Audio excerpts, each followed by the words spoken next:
Donna Listen on. All right, Dancer. And it's Friday, right? So it's the music show. Friday music show. Daily Go Get a Business show all up in your area. So what's going on, my peoples? Glad to see y'all here. Bright-eyed and bushy-tailed or whatever. Do y'all have your phones? Your hands clasped? Or should I say your hands folded? That's what we used to say. You got your hands folded, ready to get your lessons, but y'all probably be teaching more than you'll be learning tonight. Tonight on the Daily Go Get-a-Mism show, we are talking about the music that got you through it. The music that got you through it. What are we talking about? The music that got you through what, sir? Ma'am? The music that got you through what? The music that got you through whatever circumstance, whatever situation, whatever it is that you were going through or that you're going through. So, hey, it can be songs about a breakup. It can be songs about a celebration. It can be your last year in school or at a time when you were transitioning from one place to another. You know, it's a big deal. It's a big deal. You know, I talked to my big brother today. And we were getting all nostalgic or whatever. And I was talking about how it is when you first leave out of your mama house. You know, when you take the big leap and you move out, you know, because it's time for you to be grown. Grown, baby. It's time for you to get grown.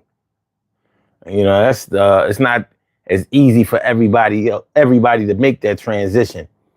But anyway, there may have been songs that were going through that were going through your mind or that you were playing often. Hey, have you ever been in a situation where you had limited musical choices? Limited musical choices.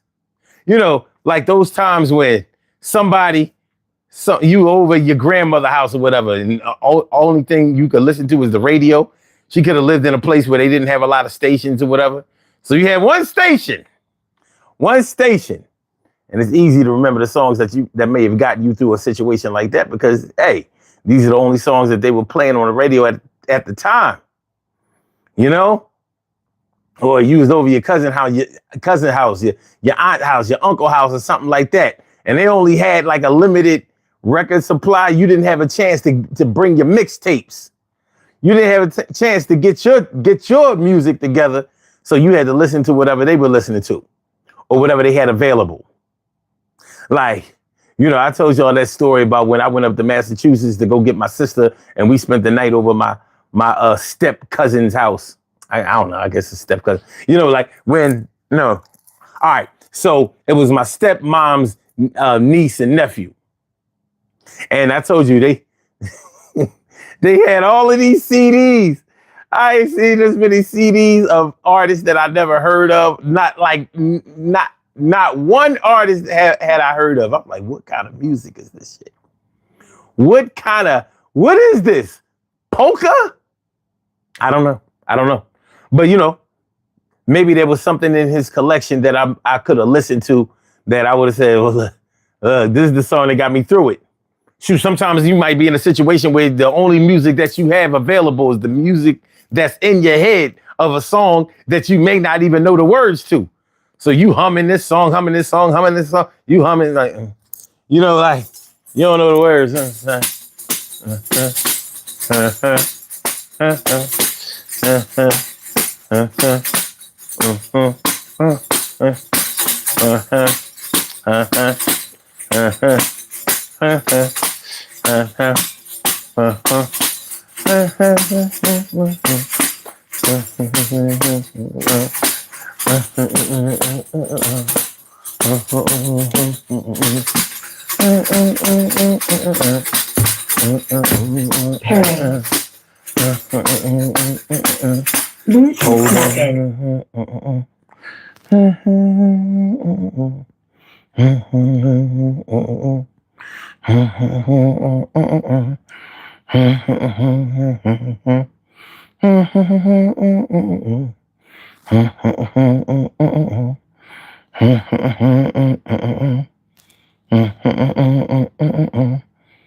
What's this? Hold on. You got it now, but it won't last. Okay, no. Hold on, what's that?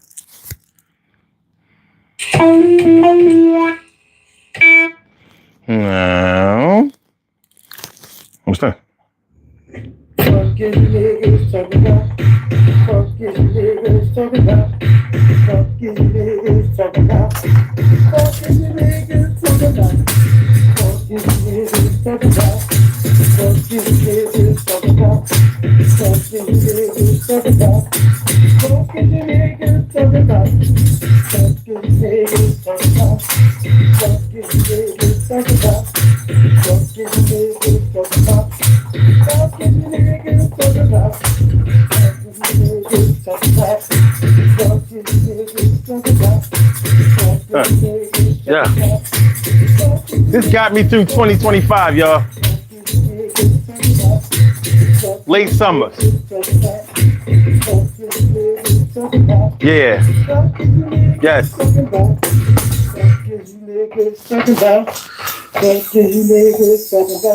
Yeah.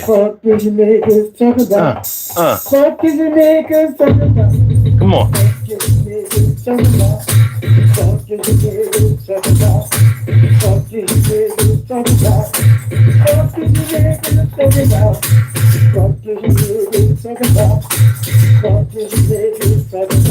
Yeah. This reminds me of Down Home.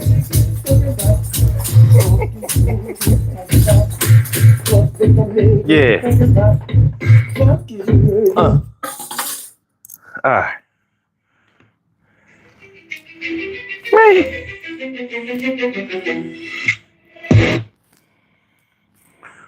So you just gonna break in at this inopportune time, huh? You just gonna break in. You just gonna do what you want to do, huh? That's what we doing. Fuck you and me. It's too early for you. I was waiting for the remix. Look. It's too early for you. I ain't ready for you. I'm gonna have to turn you down for a minute. I'll be with you in a second. So like I was saying, you know, like there may be times where there were songs that just happened to get you through a certain situation. And hey, sometimes you only have the songs that are in your head. Sometimes you may have only the songs that are in your device, and you got low batteries and you can't get no new batteries. But you know, those times in your life where, hey, maybe all you had was the music. All you had was the music. It was just you and the box. Was it a jukebox? Was it a radio? Was it the hi-fi? Was it a stereo? Was it a component set?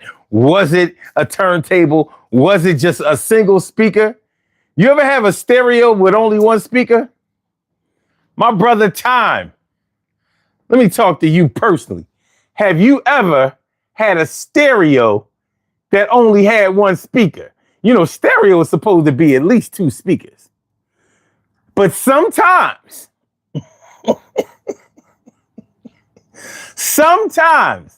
you don't have two speakers. You got a speaker that's broke and a speaker that works. Have you ever had to splice off some speaker wire and make two speakers out of one speaker, or make four speakers or three speakers out of two? And you know, when you do that, you lose some power, because depending on the kind of stereo that you have, you may not have enough what would be known as bandwidth now, but you may not have enough channel power in order to make that, to really power those speakers. So you went from it was supposed to be like but it went Well, you, in your mind, you made it work because it had the amount of speakers that you needed. You know what I mean? Got you through the party. It got you through the party. The party had to go on. DJ didn't show up, or he showed up and his equipment wasn't right, or the outlet that you gave him to plug in all of his equipment kept blowing. You blowing a fuse for the party? He couldn't play the music loud in the party. Well, that's what we're talking about tonight on the Daily Go Get It Business Show. So let's get it popping. Urban Therapy with Sun 752 with this your daily. It's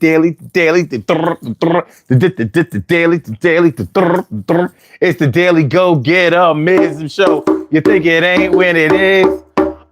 You think it won't when it is? We are here and we are in motion. We do this thing, taking off fast lane, no coasting, and everything is gonna be all right. We talking about music that got you through the night.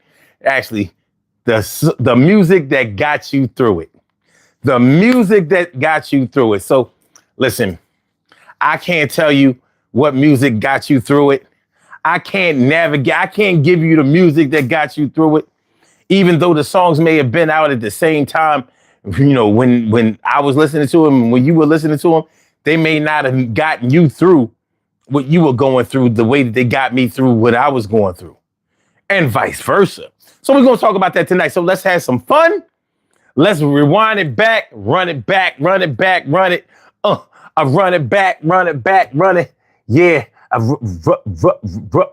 run it back. So we good. My brother Troy. Are you there? No. Okay, now thou can speaketh, relateth, spitteth the shit. Spit that heat. This is Troy with the talking to the with the on the Go Get It Business Show, music night, one of the greatest nights of the week. What? Hey. You can't get to know better days unless you make it through the night, baby. You know what I mean? Silver gray hair, neatly combed in place. There were 4 generations of love on. All right, anyway, let's get it popping, y'all. I see you already jumped in the soiree already. Oh, we ready. Hold on. Let me see. Kimberly Slice, what's good? Hold on a second. Hold on. Let's get this thing together. I think I figured out how to do this. Okay. Boom, bam. Boom, bam. And we good. Hold on. Let me transfer it back. All right. Wait a minute. Okay. We good? I'm ready, bro. So It looks like we're successful. I done learned how to do it. I done discovered myself. I'm brand new. You know what I mean? I'm over here, you know what I mean, working electronics the way I'm supposed to. You know what I'm saying? I done got back on my square. Oh, shit. You know what I'm saying? Now anybody can call in. Anybody can get it. We don't have to limit ourselves to anything anymore. Anybody can get it. Who want it? All right, y'all. I like to say happy. Hey, son, I like to say happy beat motherfucking white people up today day. Listen, I told you I talk about fighting all the time. You know what I mean? You need to calm down, man. You know what I mean? You're gonna be the first. You're gonna be the first nigga I know to be sentenced to anger management for not actually, and being involved in a violent act. You know what I'm saying? You're gonna be guilty by association. Your past is about to catch up to you. You gotta think about happier moments and better times. And this is the time to do it. So, as we're talking about the music that got you through it, the music that got you through what? I'm ready to have a good time with this tonight because as I think about almost every year of my life that I can think of, there are songs that may have gotten me through a certain situation. It doesn't necessarily have to be a bad situation, but of course, if that's what you choose or that's what you consider getting through something to be, hey, it's all on you. It's all on you. But yeah, so let me ask y'all this. Why do you think that music is such a memorable thing to remember? Like, why is it that you can remember music at certain intervals in your life when you might not be able to remember certain things that happen? Like, you might remember a certain song that you used to listen to, like maybe in the third grade, but you might not remember exactly how you started to learn your times tables. You understand what I'm saying? Like, Yeah, I got you. yeah. So why is it? Why is music, if you're into music like that, why is music such a staple, a memorable staple in certain situations that you may have have gone through? Why would y'all say? Music is the cheat code. Mm. Music is the cheat code to life. It has an internal message that has gotten our people through many things. It has a specific rhythm to it, a certain syncopation, a certain something that connects with us internally. And I think it directs the path and how we move through this space because it has a certain vibration that moves through this space and we connect with it. Like music is the one thing that connects people when we are at odds about race, at odds about religion, anything that tears us apart. For some reason, music brings us back together, at least for that moment. It has a language that speaks in ways that everybody can understand. Even people who can't hear can feel vibrations from music and connect to it and understand it without hearing it like we would hear it, like somebody who can't hear. So I think that it just has a different kind of power. Okay. That's my take on it. What would you say, Troy? What's up, Troy? What's up, Kat? What's going on, Chums? Well, I think music has a relevancy. Music is almost like a medicine. It heals. You know, you can throw. I honestly think that back in that old school music back in the day, mom and dad didn't even argue.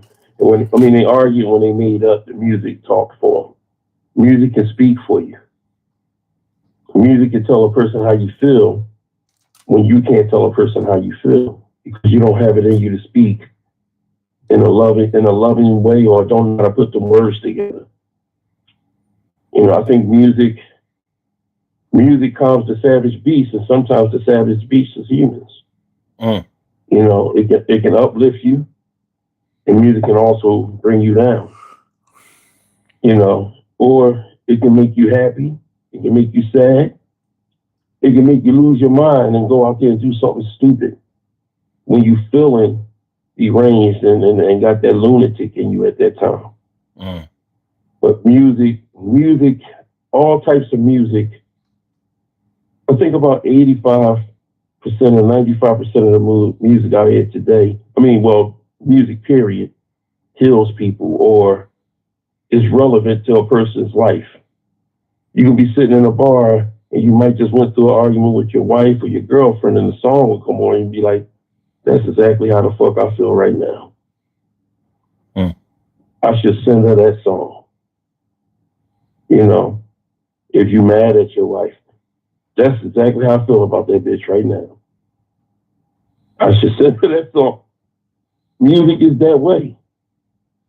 You ever be in a car and you going through something deep major, you might have lost a family member, or you might have got to a car accident and you had to rush to somebody got in a car accident, you had to rush to the hospital, and you turn back around and you got, by the time you got there, a song on the radio just calmed you down. Let me calm down. And there's always a one song, like one of my, like a gospel song might pop on. Need You Now by Smoke Norfolk. Calmed you down right at that time when you needed to be calmed down. Music speaks for itself every time. You know what I mean? Music in my life, at any point in time, my life is relevant. There's no time in my life I cannot go without music. And even if I'm not hearing it, I can hear it. You know what I mean? Okay. All right. The reason I asked y'all that question is because, I think that we know that music is an important part of our lives because, even in our educational system, they saw it necessary to make a class about it. You know what I mean? So even if we didn't think that it was important,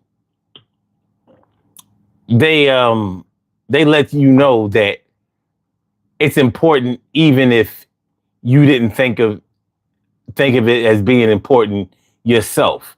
You're gonna have to get through this and integrate it into your curriculum to let you know that even like this is somehow going to be a part of your history, your past, your present, and you're going to learn how to use it as a language. Now, I think that music means different things to different people. And I think that the same way that some people may favor the lyrics of a song rather than the actual music and vice versa, even if you've never had a song that seemed like it was specifically tailored to you, you may have still been able to have gotten something out of it. Music is one of those things that you can enjoy independently. And what I mean by enjoying it independently, like I don't have to like a song as much as you do.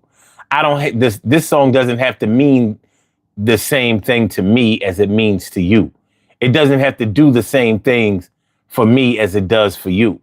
So my tastes don't have to align with your taste. It's a personal thing. And you see, like in the movies, there are certain things that they use to capture nostalgia. And music is absolutely one of those things. Music, the clothes that people wore, the cars that they drove. Those are some of the things that you have to, pay attention to when you're trying to portray a scene or scenes where that happened historically. So like, even if you never, like with me, I've never had a song that I thought related to my life ever. Like they may have had some things that I can relate to, but I've never listened to a song that mirrored anything that I was ever going through in my life ever. But it didn't have to, because it still meant something to me personally. You know what I mean? It doesn't mean that I can't get into it. Like I listened to love songs before I was ever in love. So you can still enjoy it the way that you want to. So I want to ask y'all, is there anything that you can think of that's equivalent? Damn, mosquito. Fuck it, did I get it? No. Is there anything else in life besides music that you would call equivalent to music when it comes to capturing history, special moments in your life,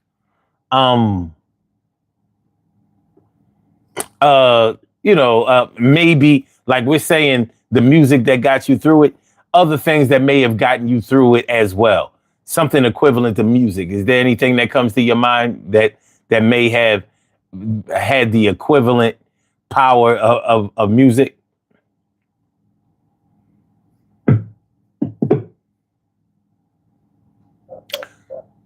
If the answer is no, you can. The only thing that would be close to it is those moments that make you laugh real hard. Like, so you're saying humor? Hard, maybe comedy, humor? I think that would be the only thing. Yeah. Okay. I can't think of anything else that would be that close to it but humor. I think what would be that close to it is movies. Movies will be that close to it because movies are somewhat a relevant part of people's lives because there's movies that's relevant to your life. You know what I mean? You can look at a movie and be like, damn, that remind me. I mean, I remember when something like that happened to me, and they put it can bring out an emotion. You know what I mean? Mm-hmm. So I mean, sometimes music and movies can so coincide with one another. You know. Okay. I think movies can do that to you too. Okay. And you know what? I could relate to that. I was actually thinking movies, maybe TV. I was thinking TV too. Okay. And there may be other things. By the way, in the chat, y'all can answer the question as well. Like, what if what do you think is an equivalent of music that may spark nostalgia in you, or that may have meant as much to you, that like something that may have gotten you through a tough time or allowed you to recall the details of a time, equivalent to music. Y'all can write that in the chat too. Like you, Troy, I was thinking TV. Another thing that may make me remember, things that got me through, like when I was younger, like certain toys that we might have played with, certain games, like playing red light, green light, freeze tag, hide and go seek, you know what I'm saying? Stuff like that, like playing games with our friends. But a lot of games that we played with our friends, sometimes they involve music too.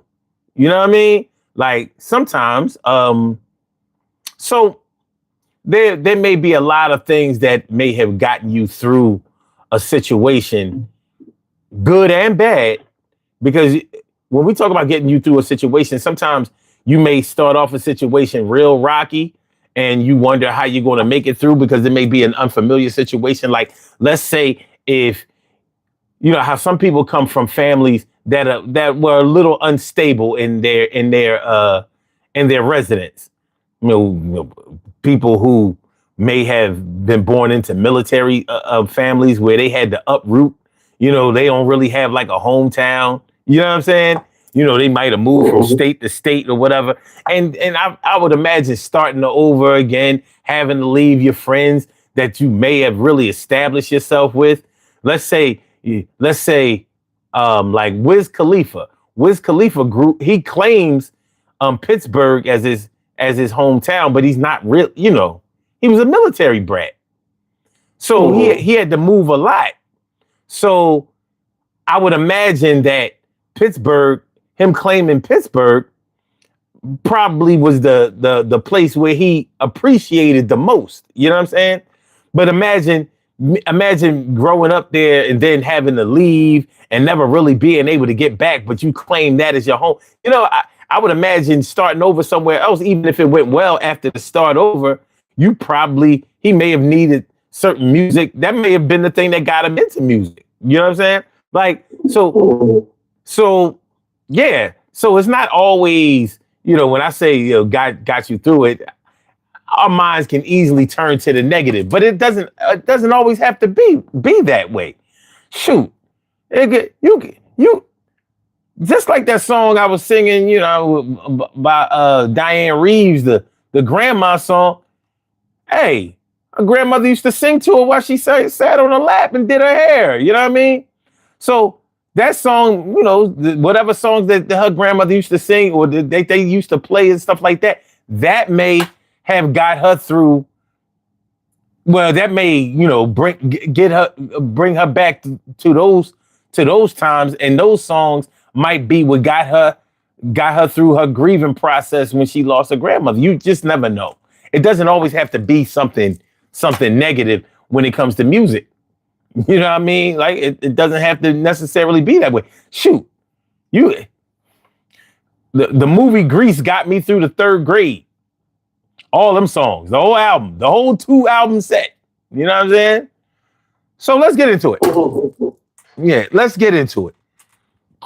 What songs? Y'all can pick a song from any time, any era, any place, any situation. I'll go first. Troy, you second. Kim, you go third. And I'm going to start off. I'm going to start off 2nd grade. 2nd grade. I remember me and my man. Was it Hassan? I think it was my man Hassan singing "Let's Dance" by Donna Summer in 2nd grade. I remember that in the auditorium. We had an assembly, and he had that record at home, and I had that record at home. We sing "Let's Dance."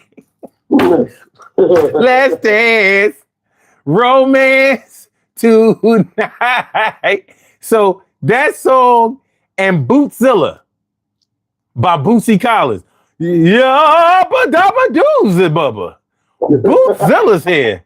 The Rhinestone. Yo, that was my shit.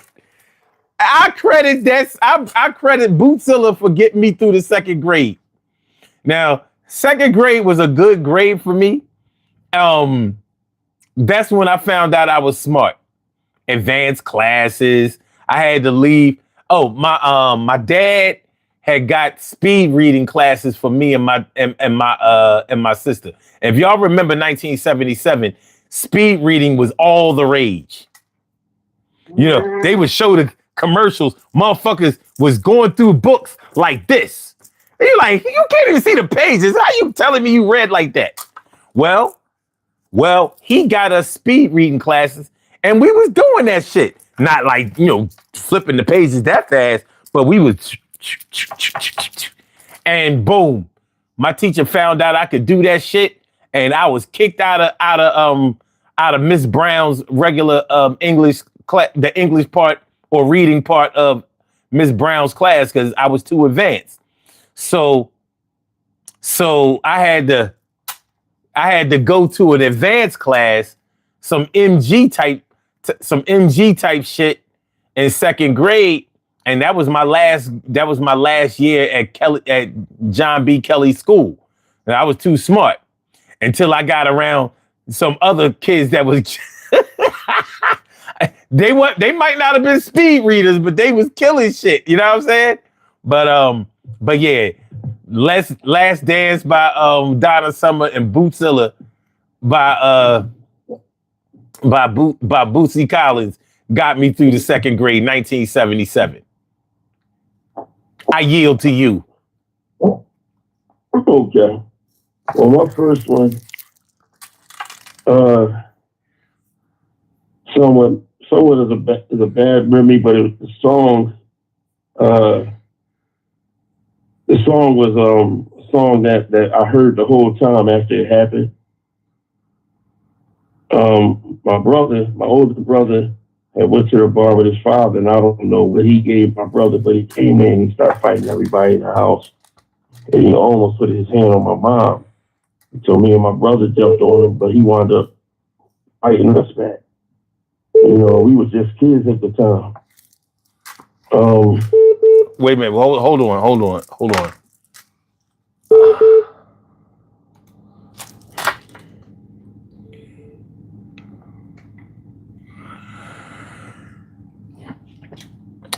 Welcome to the Daily Go Getimism Show. Caller with the last number is 8139. What's on your mind tonight? What's good?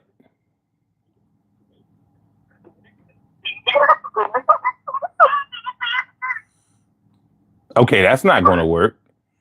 Let's see. You and your ancestors can all eat a dick. All right, back to our regularly scheduled program. Let me see here. Let's see. Levels is good. Levels is good. We everything is all right. That was it's funny because there's somebody called it trying to troll. That went nowhere. That went nowhere. This shit is almost as good as a call screener. Anyway, go ahead. Finish what you were saying, Troy. So, when my mom kicked my brother out, I kept hearing for the past, like, this happened on a Friday, so all week, and the only thing I heard was, take your time, young man. Mama used to say, don't you rush the ghetto. I was like, God damn, this song is the song to play right now. This song came out playing continuously. It was like it was on a repeat on the radio. Okay. You know what I mean? Yeah. And I loved hearing it because that's how even though I was a kid, I was like maybe 11, 12 years old. I felt that song at the time. I was like, this song is so relevant at the time. You know what I mean? And then this other song is when my grandfather passed away.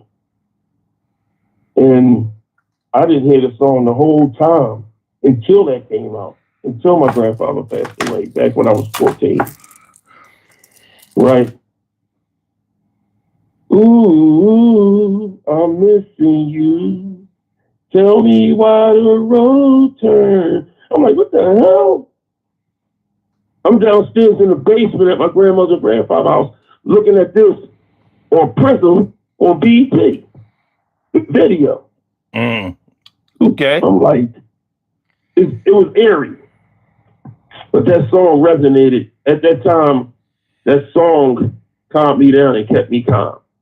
And it kept me like, I was still in disbelief, but I was calm. Okay. So still to this day when I hear that song, it takes me back to that little kid and when that happened. I was in the basement and my grandfather had this cigar holder that turned into with a golf ball and a thing that you could pull up and it's a golf stick, a golf club. And you play golf. So I was in the basement listening to the song. Mm-hmm. And that song came on and I just was like, I broke down, but it was relevant. That song was relevant. That's what's up. So, okay.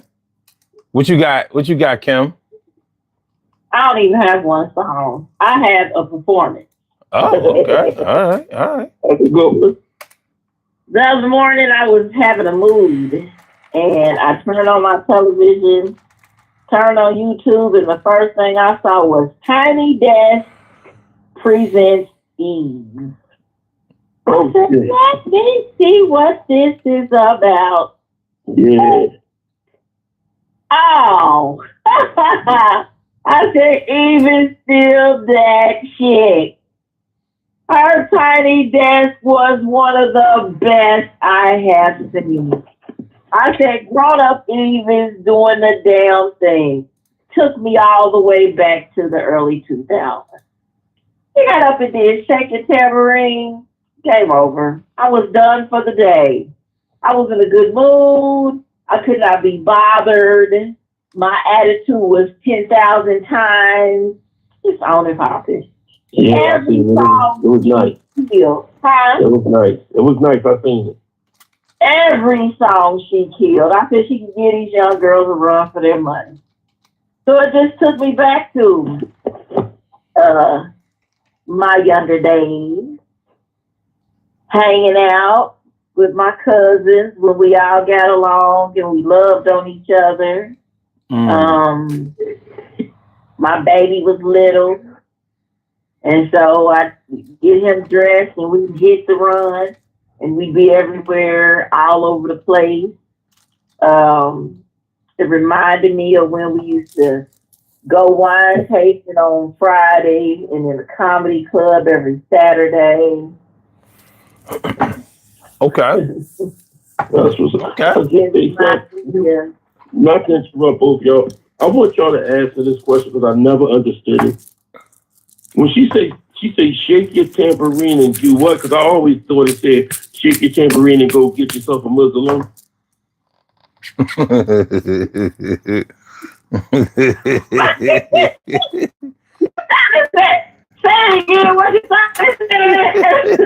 Shake your tambourine and go get yourself a Muslim. Shake your tambourine and go get yourself a Muslim. What the fuck she be saying, man? I can guarantee you she's not saying that. Whatever she's saying, it ain't that. What's she saying, man? I don't even remember because that wasn't one of my favorite songs by her. What she saying, girl? Troy, what the hell is a Muslim? What is that? Take your tambourine and go get yourself a Muslim.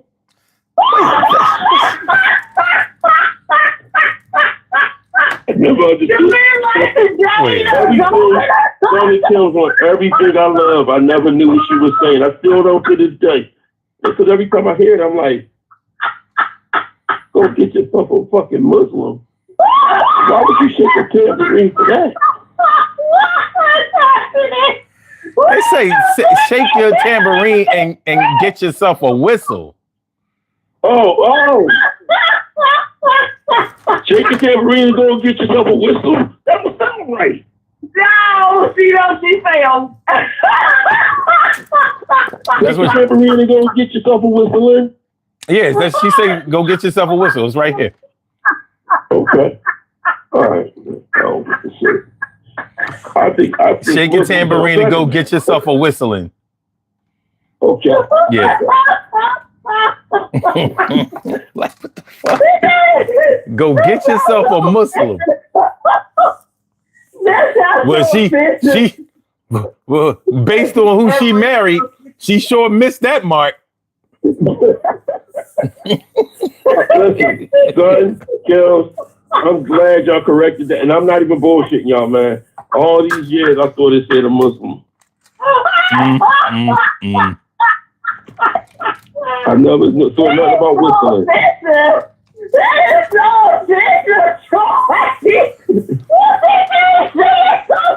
Oh my God, y'all gotta calm down. We gotta go to the chat. Go to the chat. We gotta go to the chat. She is doing a lot. All right. All right. Tell my friends about this later today. All right. Time says I might be getting too personal, but building my first go-kart with my pops and having my first big wheel and my first ever racetrack. Shit like that. That. So that it doesn't like now. I guess he was answering the question about what could be equivalent to like music. You know what I mean? That might bring you back. Memories like that will do it. Like that will do it. Things like learning how to cook for the first time. You know what I'm saying? Somebody showing you how to do cook a recipe or something like. Shoot, you know when a kid learn how to make a hot dog, you know what I mean, or some oodles and noodles by himself, like hold on, the whole new world opened up. Like yo, I'm about to be able to feed myself. Oh shit! I don't need mom to cook. You don't need mom to cook for me no more. Look, them Saturday mornings hit different then. Them Saturday morning cartoons hit different when you could do more than just have a cereal. That's the truth. That shit different. All right, that's a good one. What you eat for breakfast? Mom coming at you. What you eat for breakfast? Hot dogs and oodles and noodles. We Chris, didn't have those when I was growing up. That's why when people say that, I'm like, they didn't have them in the 70s, but I guess they did. what? We didn't. Had what in the 70s? Oodles and doodles. We didn't have that. It wasn't in the 70s. Oh, with no, they first started off. They first started off with as ramen noodles. They had all Chinese writing on the pack. We didn't have those. We didn't have those. I'm just telling you. I had a oodles and noodles burn.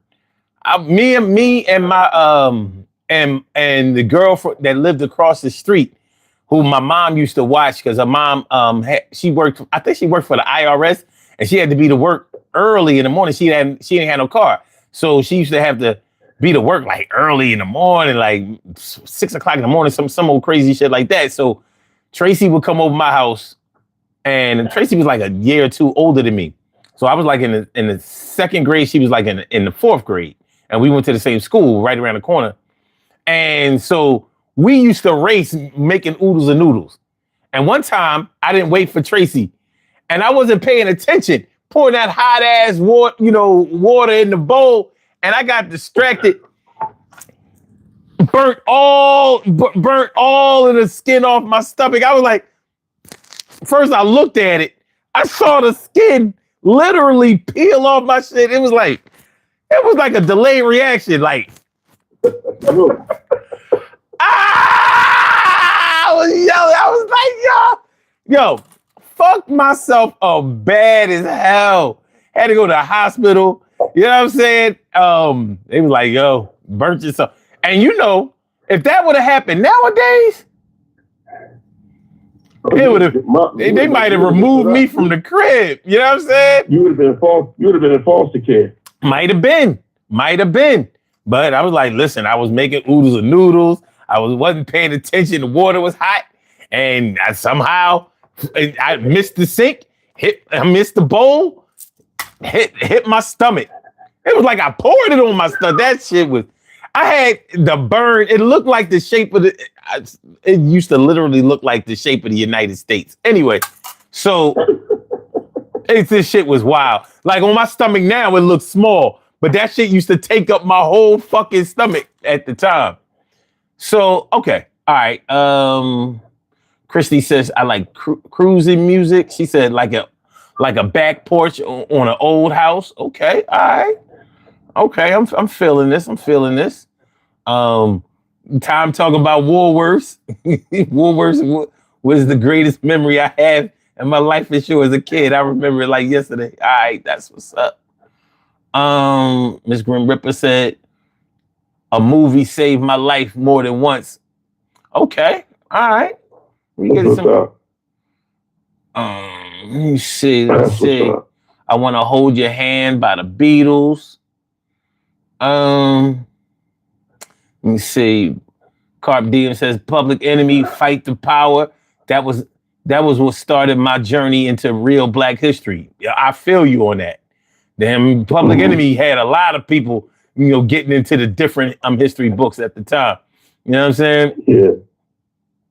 Carla says, son, were you a nerd back in school? No. I never stayed focused long enough to be like I was a smart kid, but I refused to act like one. I was kind of bad. Never bad enough to get kicked out, but bad enough to get mad notes sent home and have to have my parents come up like, look, what's up with the boy? He could do the work, but he liked to talk back. He too rebellious. You know what I mean? And yeah, they had me all in counseling way back in the day. I had already saw 2 counselors by the time I hit 10 years old. They were like, ain't nothing really wrong with him. He just on some shit. You know what I mean? He just done his work too quick, and then he want to talk to everybody. I wonder if they recommended that my mom whoop my ass more, because I ain't get my ass whooped a lot. I had to really, like, only time I got my ass whooped is if I really pissed my mom off. And that would be like she was ready to go somewhere and I dipped off and I delayed that trip, I was getting the ass whooping for that. Other than that, I got away. Let me see. That's right. Happy Juneteenth to everybody. All right. Let me see. Tom says, I really didn't get into music until I heard Carl Carlton. She's a bad mama jamma. When me and my sister used to play Anita Ward, you can ring my bell cleaning the house up. Okay. All right. All right. Let me see. Carb Diem says, SpaghettiOs. Ha ha. Emily Dunlap is in the house. Bow! She's about to turn it out. All right, Tom says, when we ran out of sausage, we used to take a hot dog, onions, peppers, fry it up, and crack 2 eggs, scramble it. It was Wawa egg supreme. My man Satan says chicken wings, hot dogs, and bologna, chicken and macaroni, chicken with the homies. All right. What up? What up, Ryan? What's good? So you're a grandfather telling us about when you were in diapers. I'm a little stumped on how to dish you back. Let me see. I'm not a grandfather, I'll tell you that. But I'll tell you this. I think my unborn grandchild has more sense than you. Like I don't know what to tell you. If you think that only young people have memories, I don't know, man. I mean, yeah. Listen, let me just say, let me help you out. I don't even know. I feel as though you, sir, you young man, and I'm putting a lot of saliva in my mouth when I call you this. You're a bastard. Okay. I just wanted to say that out loud. Like, let me clean my phone off. Get a squeegee. You're just a bastard. Go ask your mother who your father is. It's not your father that you think is your father. You're a mutt. Carla said, last night a DJ saved my life from a broken heart was my jam. Oh, shit. Last night a DJ saved my life. Ain't a problem that I can't fix. Kick it. Because I could do it in the mix. If your man give you trouble. Wait a minute. If your man give you trouble, you break out on the double. Don't let it trouble your brain. And away goes trouble down the drain. And the 12-inch was a DJ. He threw that out there. Look, he said, well, all right. Yo, the 12-inch record had the songs of just flushing the toilet. So just in case you need it, I was like, so wait. So we need the flushing toilet track, you know? Just play that shit over and over. Yo, that shit was crazy. You dropped the bars right there, boy. Yeah. If your man give you trouble, you just break out on the trouble and don't let it trouble your brain. And away goes trouble down the drain. Away goes trouble down the drain. Wait. Well, all right. You know what I mean? Okay. So, in 10th grade, we had just started back school. Hold on. Because there was so much going on this year. 40 summers ago, literally 40 summers ago, 1986, when I'm turning 16 years old, that was a monumental motherfucking summer. That shit was crazy. You know what I'm saying? So some songs, I remember I went to Milwaukee. I was just talking about my big brother about this today. Because me and my big brother was really just starting to hang out a lot. He was showing me a lot. You know what I mean? He the one that really started me to going out and, you know what I mean, partying. You know, we was both on that fly shit. And when I went to Milwaukee and my cousins had put me on the Ice-T and, you know what I mean? And other, you know, hip hop groups and shit like that I had never heard of. You know, I was like the Midwest, they be doing some different shit. And And I brought my mixtapes up there. They had never heard none of this, the local shit, like local Philly shit. Like Troy, you might remember, "You're Not Down." Oh yeah. They hadn't heard none of that shit like that. Jeff and Prince had just came out. I'm not sure if they had got that record yet. That was that Girls Ain't Nothing But Trouble bullshit. But when I came home, because I was up there for about a month, and when I came home, my brother had these tapes ready for me and shit. And that's when MC Shan, the Bridge came out. And then shortly after that, South Bronx, The Answer to The Bridge came out. And it was just like a real, like 16, at age 16, that's really all I wanted to be. You know what I'm saying? I was like, at 16, like this is the age where if you get some fly shit done at 16, that's all you need. Like at this age, you be the greatest in the world if you can get some shit off at this age. You know what I mean? Like 18, but 16, yeah. You know what I'm saying? So because you're not a man yet, but if you can get some grown man shit off. But I remember I'm going back to school that for 10th grade, and there was this dude who used to play basketball that went to our school. He had graduated and he was going with this cutie.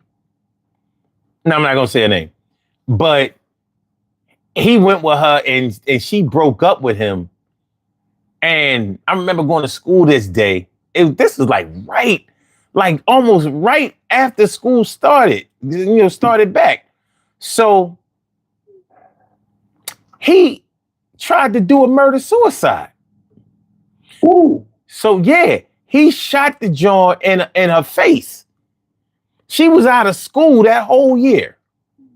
She didn't come back to school for the rest of that year. She didn't come back to school until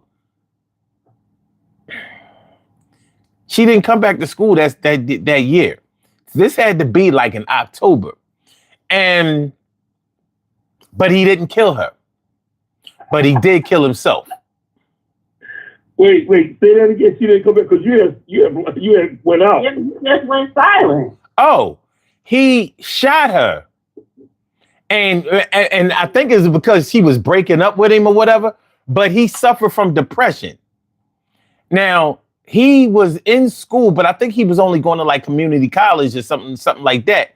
And he used to run ball. Big, tall, light-skinned boy. But he shot her. Yeah. He shot her like in the face. Like I think he shot her in either the neck or in the cheek or whatever. She recovered. She fully recovered. But I don't think she made it back to school for the rest of that year. And if she did, she didn't come back until like in the springtime. You know what I mean? Getting close to the time when we was about to get out of school. But but yeah, and she but he did successfully kill himself. So he shot her. Right. He must have shot her, then turned the gun on himself. And I don't know if he knocked her out to whereas he thought he killed her. But yeah, he was taking both of them out. And so when we went to school that day, that was the saddest day in school. It was crazy. Like the mood in school that day was messed. It was a bad look. And the group Whistle, that they came out with Buggin', bug. Thank you seriously, we all be bugging. But they were a singing group too, and they had this song on their album that for some reason summed up that situation for me with them. The song didn't really have nothing to do with like no dark shit or whatever, but it was a love song and it was a song about like breaking up or whatever. I know. Hold on, let me. Hello? Yeah, y'all can hear me? Yeah. Okay. Yeah. So the song, something like what are we gonna do without our love, or some shit like that. And for some reason, I kept playing the song, and I liked the song anyway. But for some reason, because of the time that I had that album and I was playing that song, and then that tragic situation that song takes me back to that situation. And that wasn't even, I was cool with that chick, but that wasn't like my homegirl, you know what I mean? And the bull, I only recognized him. I didn't know him at all. He didn't go to school no more. You know, but yeah, when that situation came up, it was just a bad look. So yeah, that's my that song got me through that situation. It was a sad situation. School was fucked up that the first couple of months of the year. All right, Troy, it's on you. Okay, well, this song right here, I had separated. Well, I mean, I have to put these two songs to go together with my relationship. First song was Joe's song. My girl at the time, I was courting her, but she was trying to get away from a relationship, and I wasn't in a relationship. So this one song always just resonated with us. Joe's song, baby, I wanna do all the things your man won't do. I do for you. Okay.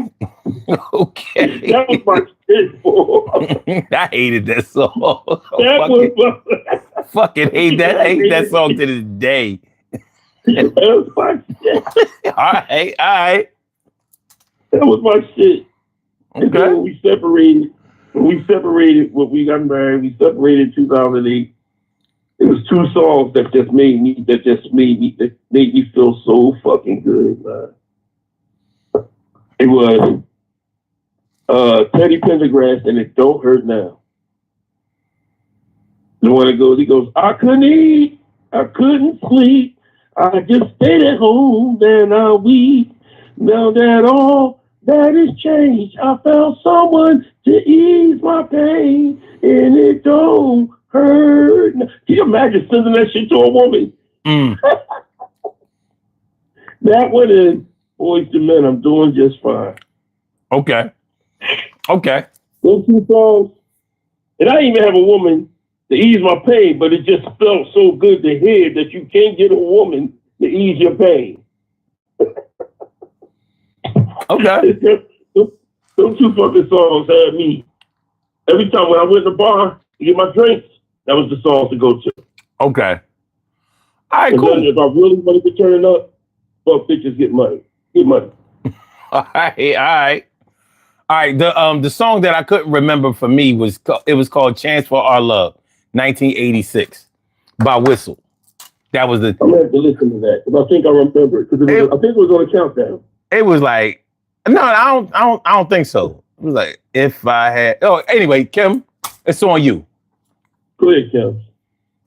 I remember in high school with my son's father, my sophomore year, because my freshman year I was extremely mean to him. So by my sophomore year, I kind of eased up on him a little bit, just a little bit. And it was probably only because my best friend was at another school because they separated us. The Jets they came out with, I Got a Crush on You.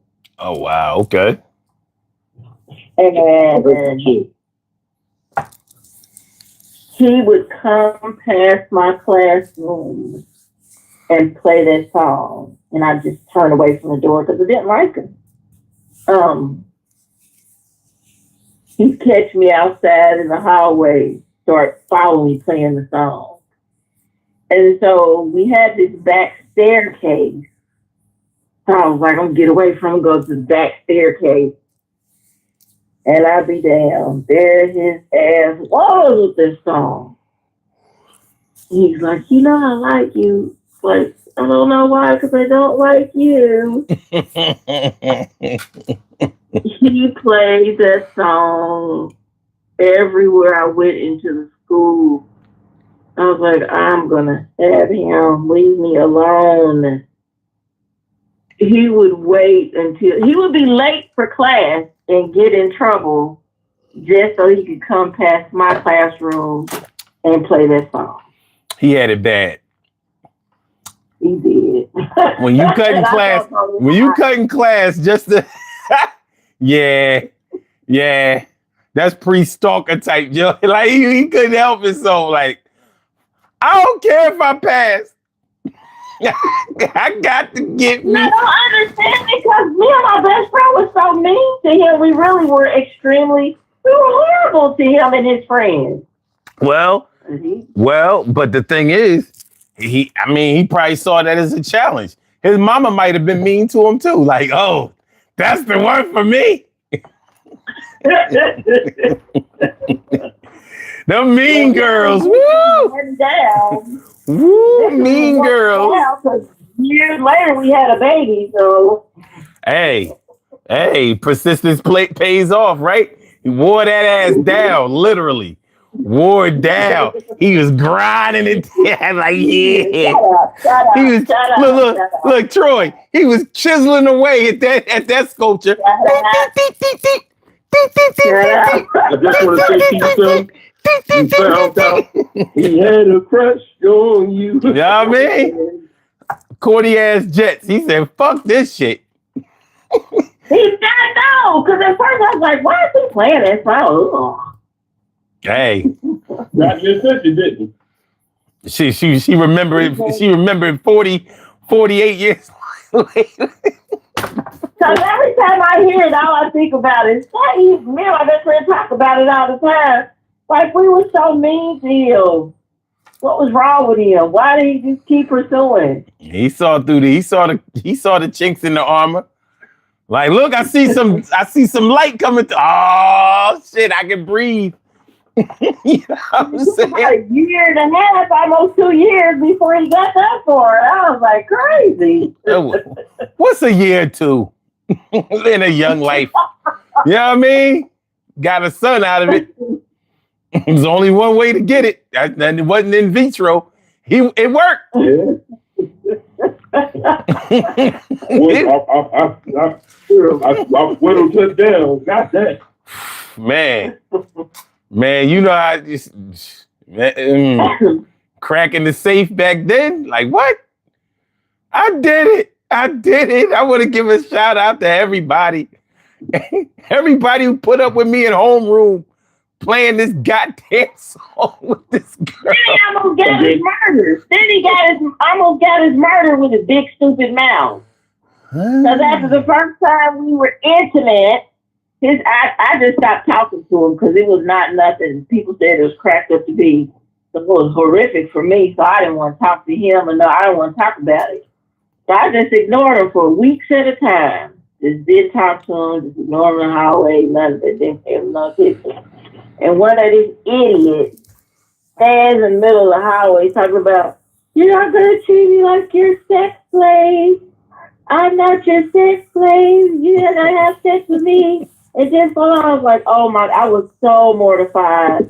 I was embarrassed. My face was red. I hadn't told my best friend. So she's like, bitch, what? And here's the bad part. My teacher was my mother's teacher and my grandmother's classmate. So anything that happened where his class was involved, I knew he was going to be the direct contact to the family. So he Don't said, tell me what the church together too. Huh? Don't tell me they went to church together too. No.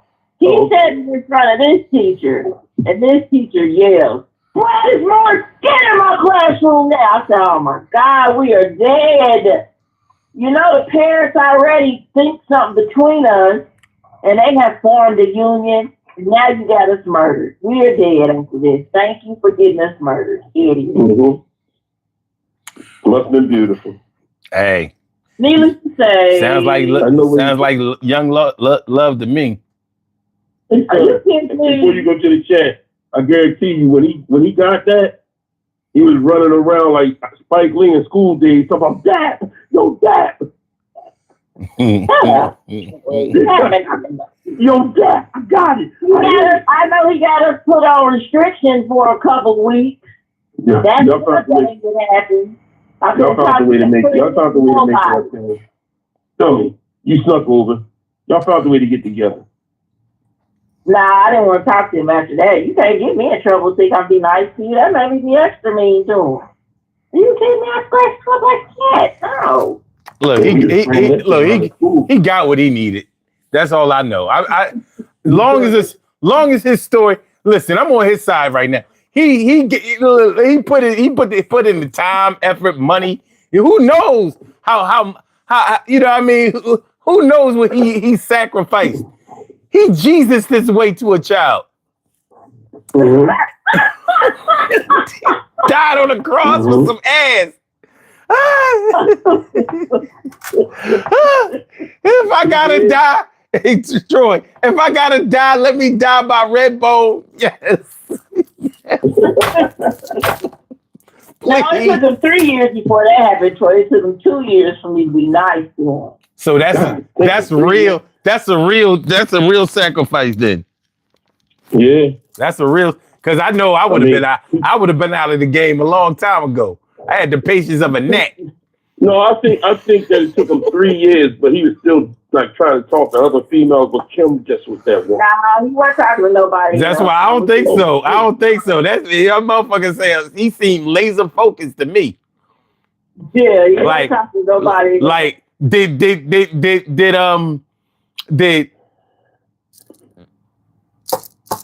fucking did Urkel ever have any other girl besides Laura? Yeah, he was like, he did? He did.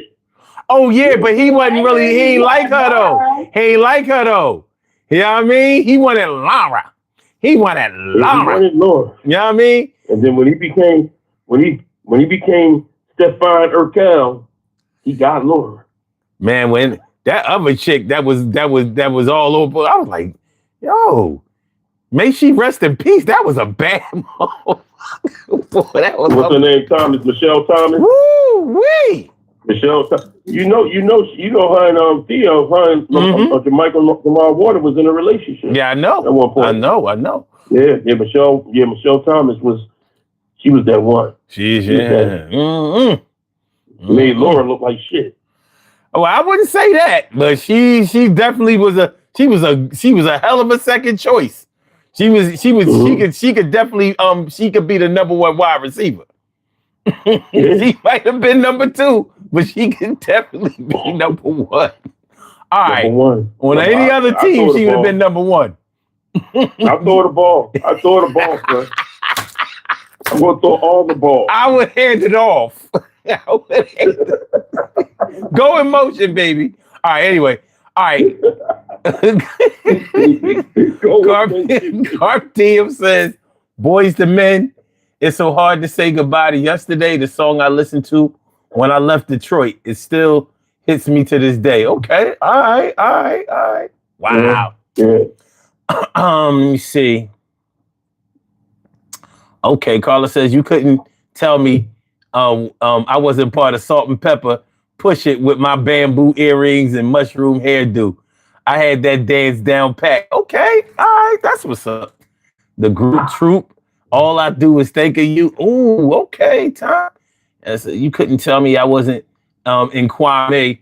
I was wearing polka dots like crazy, and still today I got a couple of polka dot shirts. Polka dot is a good design. You know what I'm saying? Like, yeah, I never. That's how you put it. Yeah. I thought polka dot. I always thought polka dots was pretty fly, but some big ass polka dots.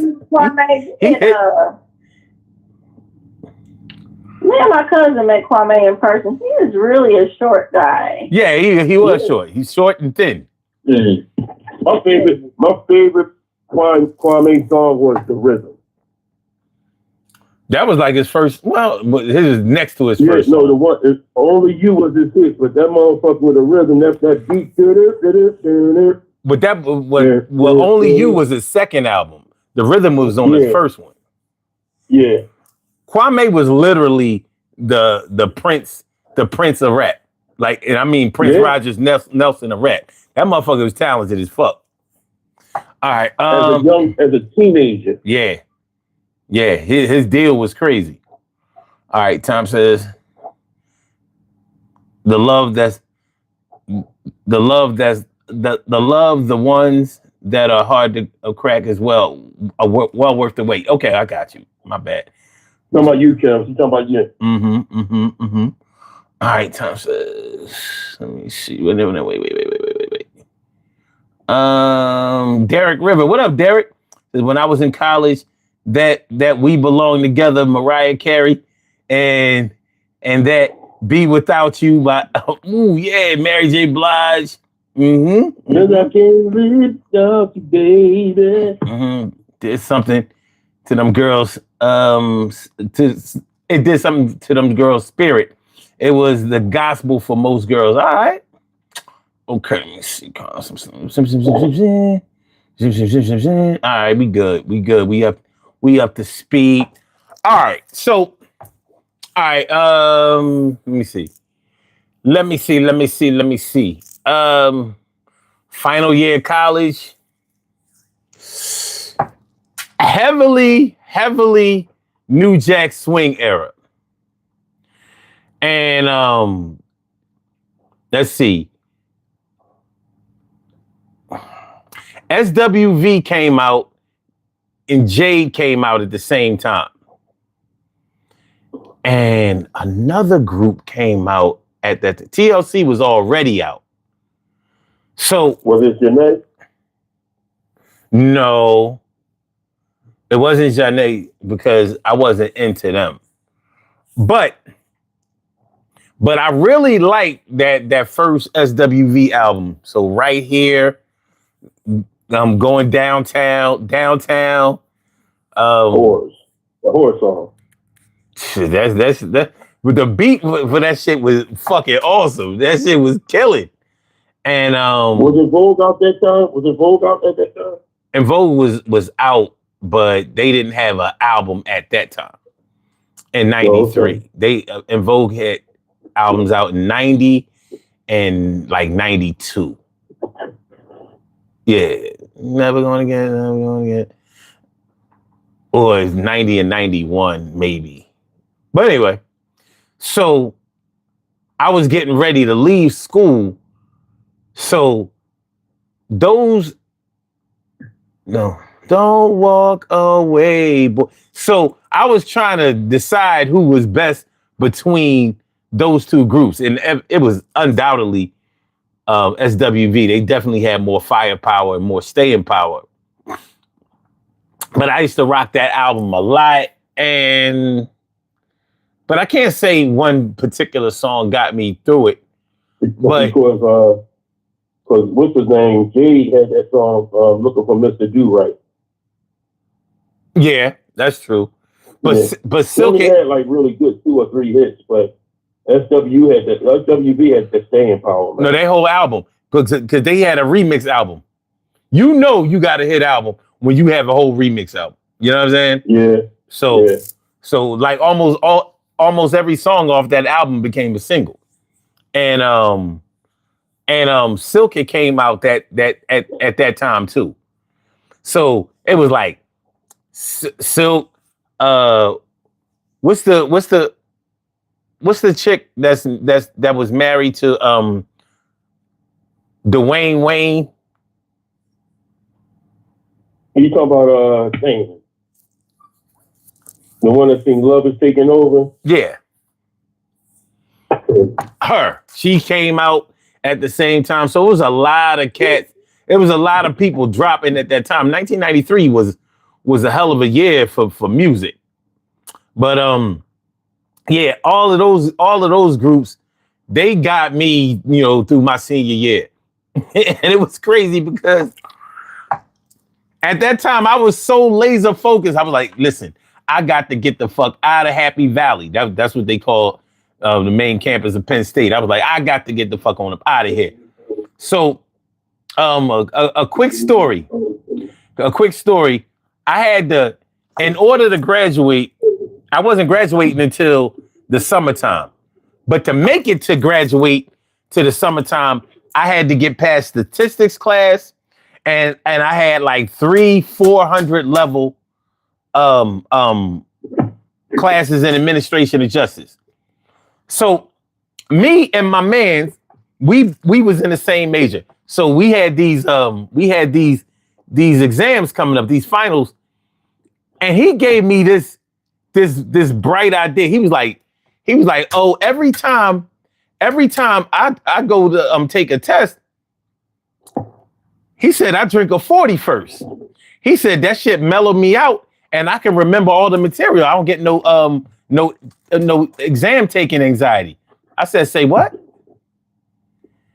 He said, yeah. He said, drink a 40. Don't get too drunk. Get nice.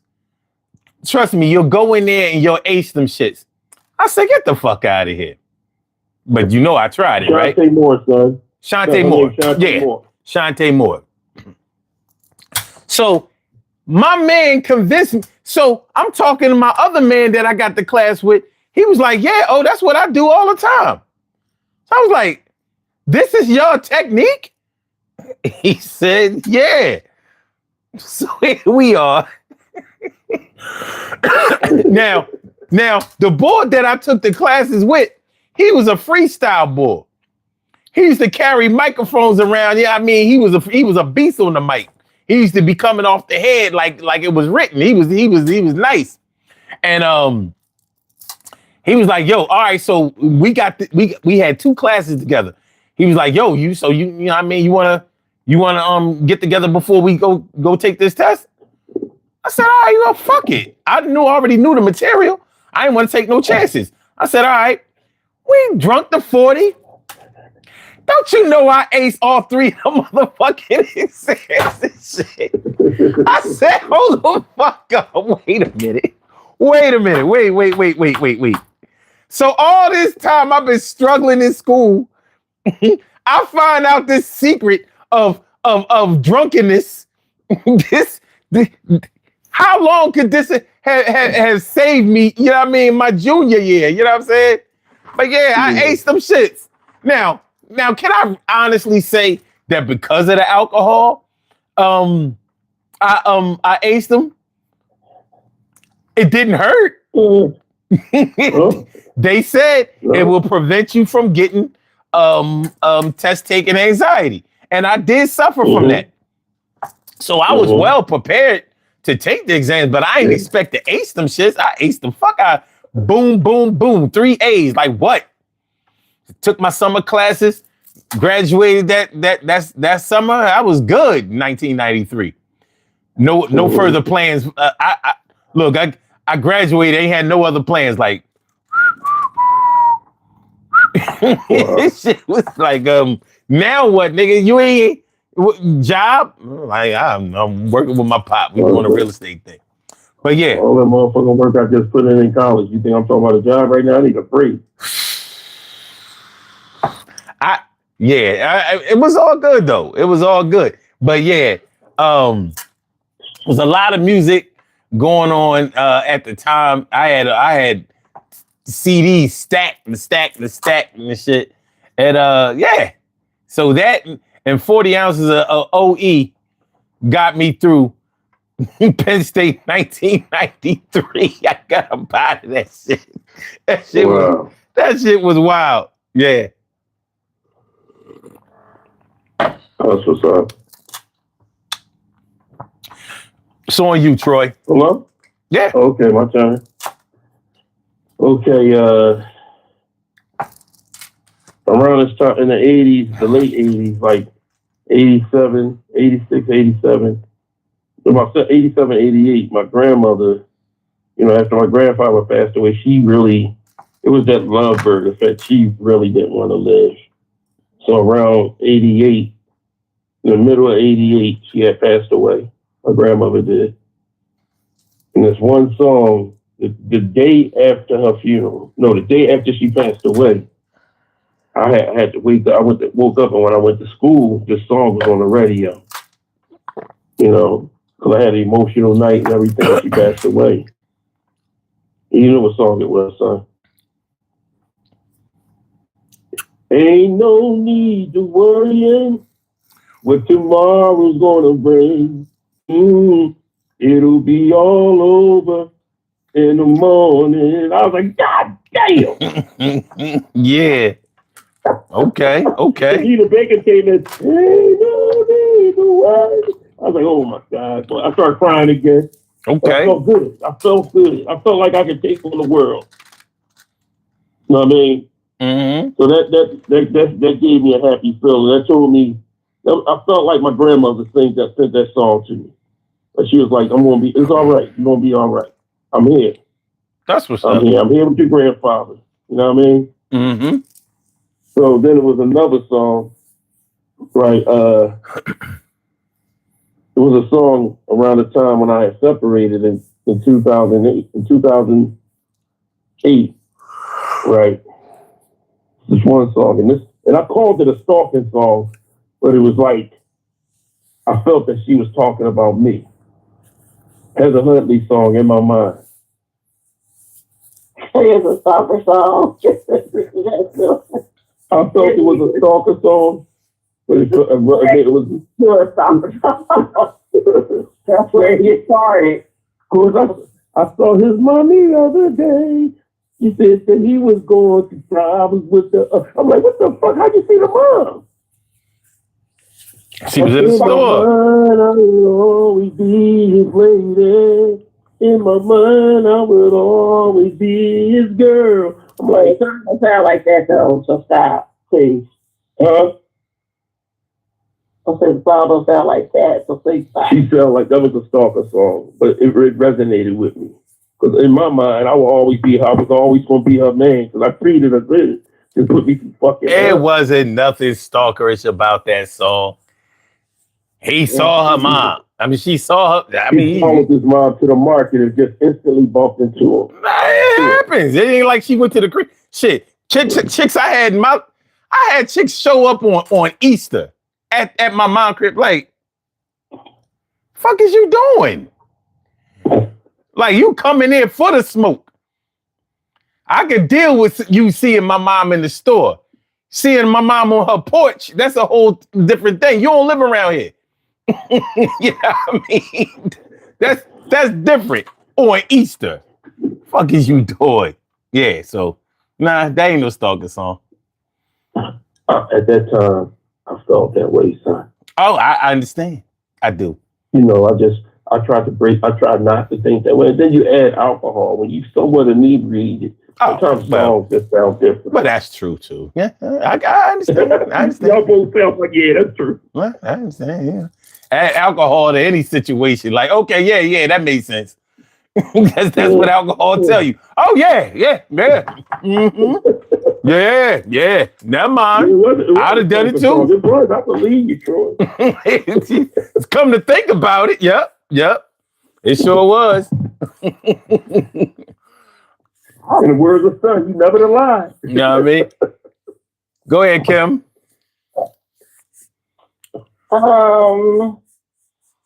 One of the songs that resonates with me very deeply is Monica's "For You I Will." Oh yeah, that's a beautiful song. It is, and I always associate that song to my son because I think it just can't be a love song for a guy in my world. It's perfect for how I feel about my kids. Like I would do anything for him. You know what I'm saying? Mm-hmm. And when she says, "I'll cross the ocean for you, I'll bring you the moon." That was especially at that time when he was a little bitty fella, and that song came on. I was so emotional. Then every time it played, I'd cry. He was like, "Mommy, what's wrong with you? Why are you crying?" And I was like, "'Cause I love you." He's like, "I love you too, but you don't have to cry about it." And he just got out playing like, "Bitch, shut up."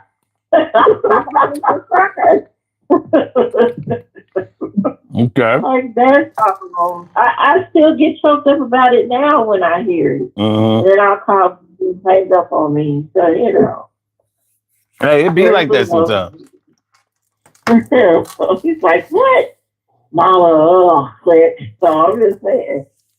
But that's the song. It's just that's the one. All the lyrics to it, I think, are meant for kids, not for men. Okay. I mean, your husband, I get Beautiful song, though. It is a beautiful song, though. It's an amazing song. She did a big one with that From the Space Jam soundtrack. Are we doing 2 songs? Are we doing 2? Yeah. You can do 2. You can do 3 if you want to. Okay. And so another song on the other side of the spectrum is Into Me, Juicy Fruit. Okay. That song, and that's associated with my first kiss that didn't get to happen yet because it was me and all my cousins and well, not all my cousins, but the boy cousin. And of course, he'd always go spend the weekend over with my cousins, and he comes spend the weekend over mine. So this is the same year when mother made me wear this ugly ass 2-piece skirt outfit that looked like something from Little House on the Prairie, in my opinion. Ruffled sleeves and shit, and ruffle on the skirt. It's awful. And that's weird. The boys I used to hang out with all the time, one of them realized I had boobs, or started getting boobs, and he sprayed my clothes down with the water hose so he could see through them, and I was embarrassed beyond belief. Yeah, he should. Now I understand why you act the way you do. I get it. What you mean? Nothing. Just go ahead, finish. Now, what's that mean? No, I'm playing with you. I'm fucking with you. Unresolved trauma, Kim. Unresolved trauma and shit. Once again, your titties got you in a lot of trouble. You know what I mean? Okay. That's enough. All right. Listen, I tried not to say nothing. You made me do it. What you mean? I would do a bucket on you. And so, bucket of chicken. Later that night. So all of them are older than me, of course, because my cousins were older than me, so they were his friends. But there was this one in particular who we kind of liked each other, but our parents were all close, and we were all raised like family. Mm-hmm. So later that night, now I have on my cousin's clothes. I got on his shorts and one of his shirts. And so it's nighttime. Parents are in the backyard, they doing their little barbecue, playing their little music and stuff. So I have another cousin who was, I was probably 12 at the time. So he had to be like 19 or something like that. And so we all outside playing. I'm the only girl, of course, with all the boys. And so now it's Bill and I, and we landed on my cousin's car. And so everybody that disappeared is just me and him out there. And so he's like, saying his little stuff. And I'm just teasing. And so he's like, I want to kiss you. Do you want to kiss me? I said, I don't know, maybe.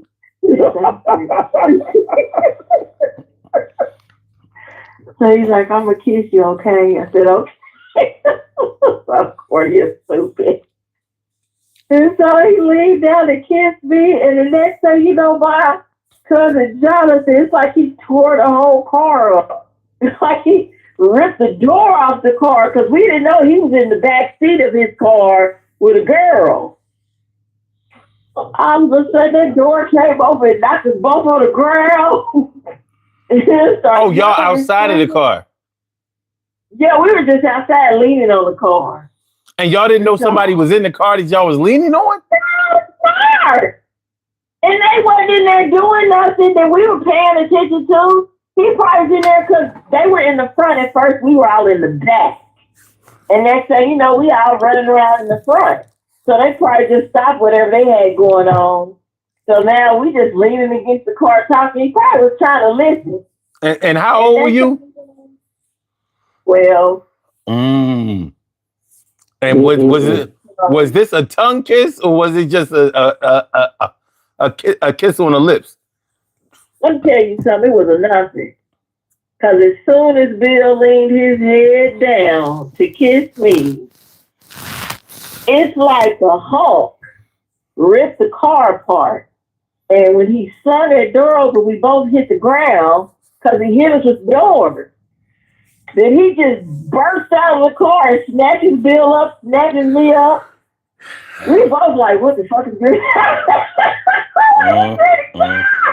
I'm like, oh my God, he didn't tell my mama. He did. Oh my God, I'm going to get beat by everybody in the family.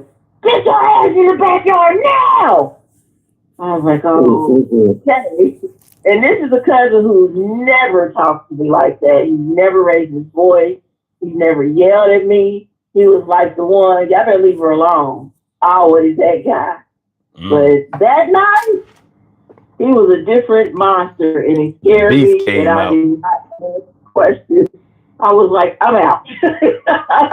I don't know who this man here is, but I think he's gonna choke me out.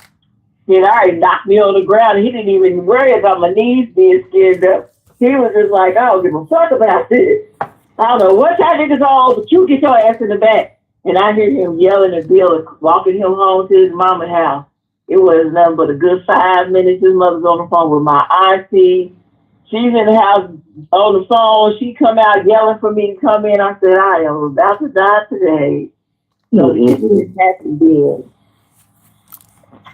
But it almost did. All right. But needless to say, Juicy Fruit was playing. The grown people was playing it.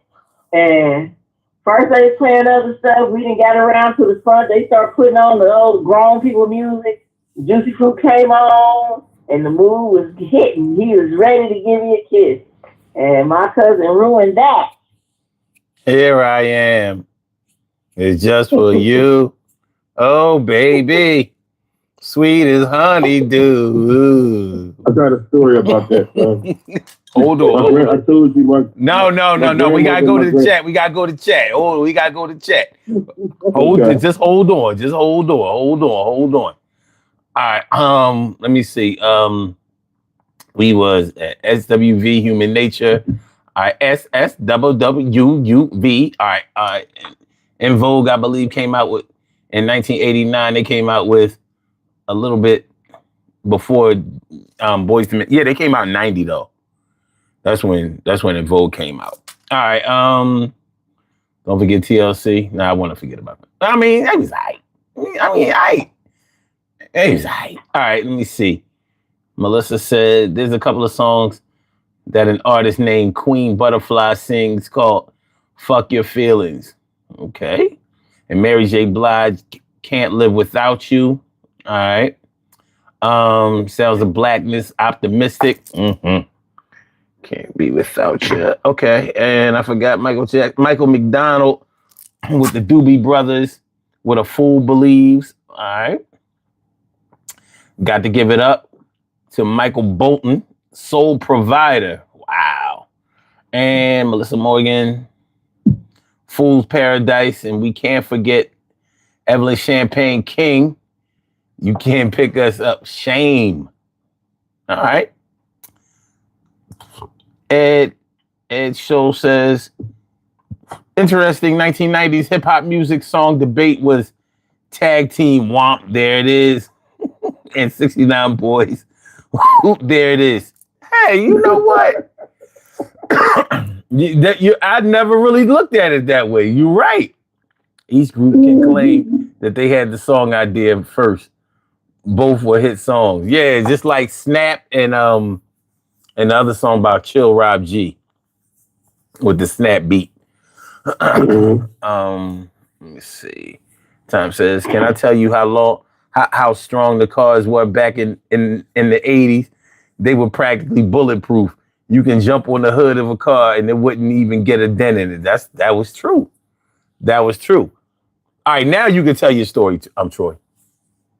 Yeah, well, speaking of Tume, I think I told you and Kim that his mother and father was best friends of my grandmother and grandfather. So I looked at him like an uncle, a non-blood uncle. So when my grandmother took me to the concert to see Tume, the Ozzy Brothers, the Whispers, and Phyllis Hyman. The next day, because I had a crush on the woman singer from Chile. So the next day, I came around my grandmother's house, and they took me. She took me next door, and I met the lead singer that sung "Juicy Fruit." Okay. I was emotional. What she look like? Beautiful. Okay. Beautiful. But what she look like though? Huh? But what did she look like?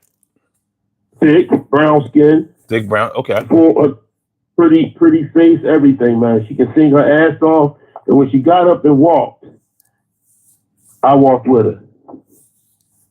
Okay. Because the body, at that young age, the body was bodying. I believe. Only 13, 14 years old. There were bodies out there at that time, for sure. Body was bodying. Mm-hmm. And then the thing that took me out the most is that he had all these gold records and platinum records on the wall, and I never looked at them on the wall until he told me he wrote "You Know How to Love Me" by Phyllis Hyman. And he wrote all of her first album, Stephanie Mills, Never Knew Love Like This Before. He got a Grammy for that. He got a Grammy for Phyllis Hyman. He wrote Cry Together. He wrote a lot. He was the music director for New York Undercover. I mean, he played the bongos he played the congos, which you be playing. He played them for Miles Davis. That was his first thing. Okay.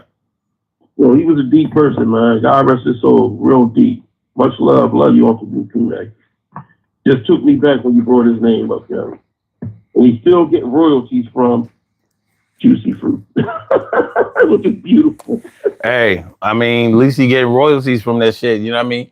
So many artists got jerked out of their publishing and shit. You know what I mean? Like all those Motown groups that didn't write their songs, they didn't get no money from that shit. The show money was all they got. They didn't get no money. They didn't get no money. Son, one of the most famous songs is running, and his father played the piano on.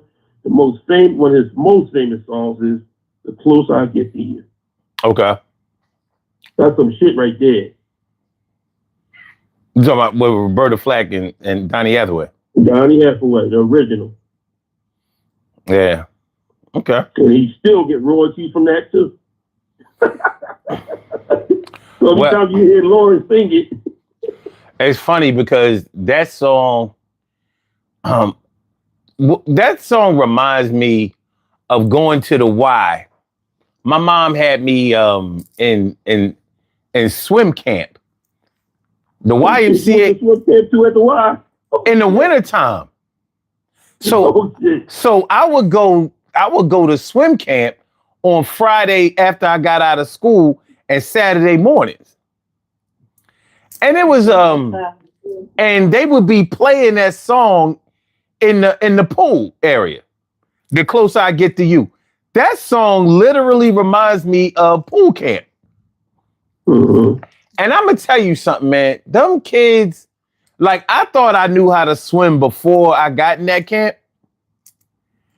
That camp, yo, them kids was fish. I was like, I'm watching them do laps, like, well, god damn. You know what I'm saying? No, because I was just starting. I was like, I'm gonna be a fish too. You know what I mean? We was all fish after that. But I was like, wow, I never saw nobody swim like that before.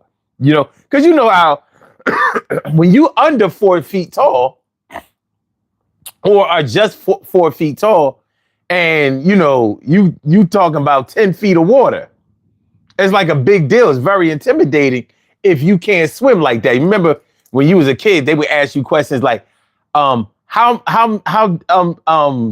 many feet of water can you swim? Like, you can tell somebody who asked that question can't swim. Because you know what I mean? Because you know when you can swim, it don't matter how deep the water is. You know what I mean? You can either swim or you can't. You know, so yeah. We'd be in that pool. My mom had me in that camp, and it was if I'm not mistaken, it was all winter long. My mom was always finding a way to get me up out of that crib. You know what I mean? Like, you gonna do something. You know what I mean? Swim camp. I went to swim, son. We got that in common. I was going to swim camp at the Wild Christian Street in South Philly, bro. Fridays and Saturday morning. This is why I didn't know. This is one of the reasons I didn't know that black people couldn't swim as a whole. I didn't know that shit. Because the black people I knew around my way, we went swimming. They could swim. Mm-hmm. You know what I mean? I don't know how good they could swim, but they definitely wasn't. We ain't play that scared of the water shit. You know what I mean? And so yeah, it's crazy. Like, I know so many people now that can't swim. And but anyway, yeah. But that Closer I Get to You shit, yeah, they used to be playing that a lot that year. And also the next year, because we went to the Y a lot. You remember having a Y membership gave you like the YMCA had so many floors to it. I didn't even really realize that people lived in the YMCA. It was, you take karate on one floor. They had weights on another floor, basketball on another floor, swimming on another floor, all kinds of dance classes, arts and crafts, all kinds of shit. I realized that people actually lived at the YMCA. I'm like, well, like where? Doing what? For what? But it made sense because I used to see people in there showering, and I was like, they wasn't even in the pool or the gym. Mm-hmm. I mean, you're like, oh shit, they ain't got their own shower? Okay, mm-hmm. All right. So the next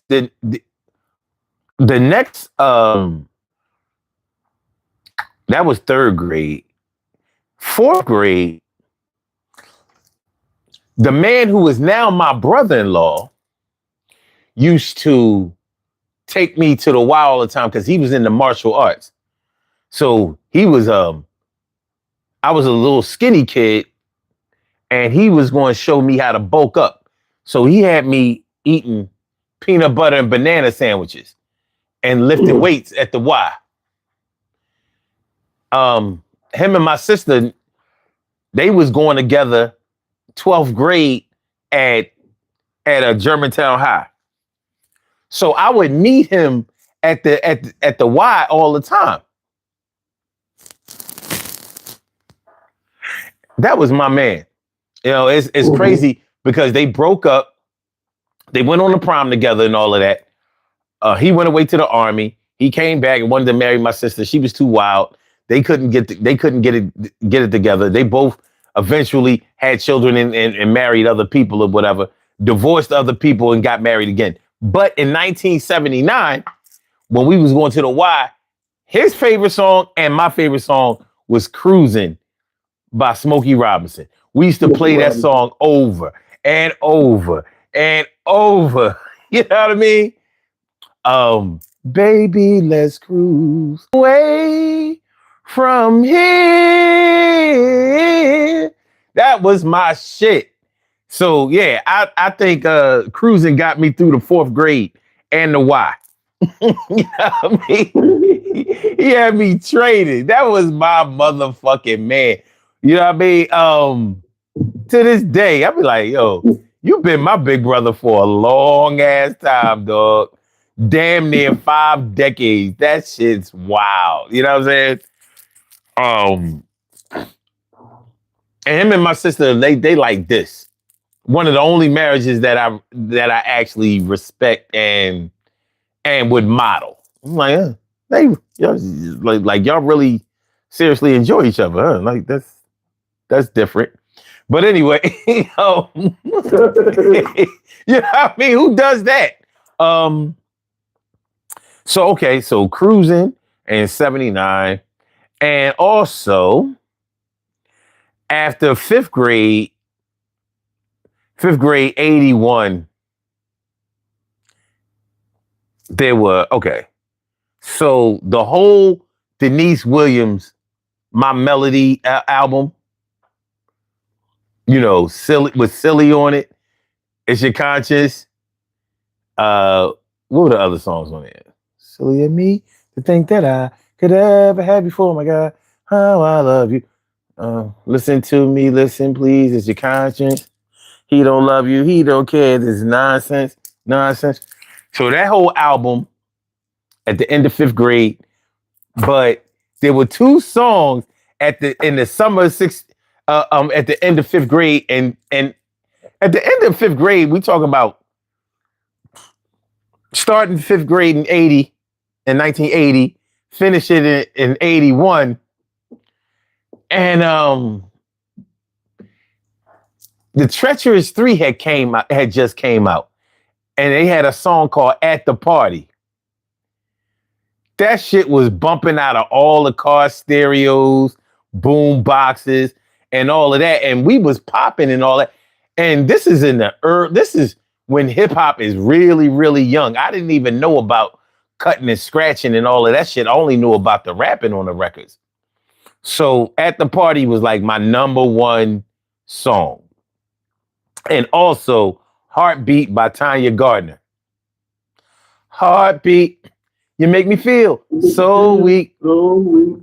Yeah. Heartbeat, you make me feel so weak. And yeah. And that was my shit. The long version of "Heartbeat," that shit was a killer. And remember, the Treacherous 3 made a version of that song. They had a heartbeat. The Treacherous 3, we got a new heartbeat. So yeah, it was a whole lot of that. But yeah, a lot of heartbeat. Yo, 81, spring of 81. And, you know, they just came out. Well, I mean, to my knowledge, them baggy pants, the taper leg, baggy pants and shit. Them shits was all the rage. They was definitely doing their numbers. So those are my songs. 5th grade. Okay, mine. My first song is, used to get to go in an argument with my peoples, and there wasn't no making up. There wasn't no making up, it was just an argument. And then I would just get my CD out, go play my CD, and the first song I played on it was Gerald Levert and his father. Baby, hold on to me. See, I'm a special guy. Okay. And I played it about 3 or 4 times. I turned it up when it gets to the part when it says, "Think about it before you let me walk out the door, baby." Okay. How can I live without you, baby? Because I can't. How could you live without me, baby? Because I can't see myself living without you. And then the other song on that same night, played the OJs. Because they had songs that resonated with me. Okay. Last night, me and my woman, we cried together. It's my shit. You know what I mean? And then, why did he cry with his woman? I always tried to figure that out. You always try to figure that out. I mean, they cried and then they made love, but what was he crying for?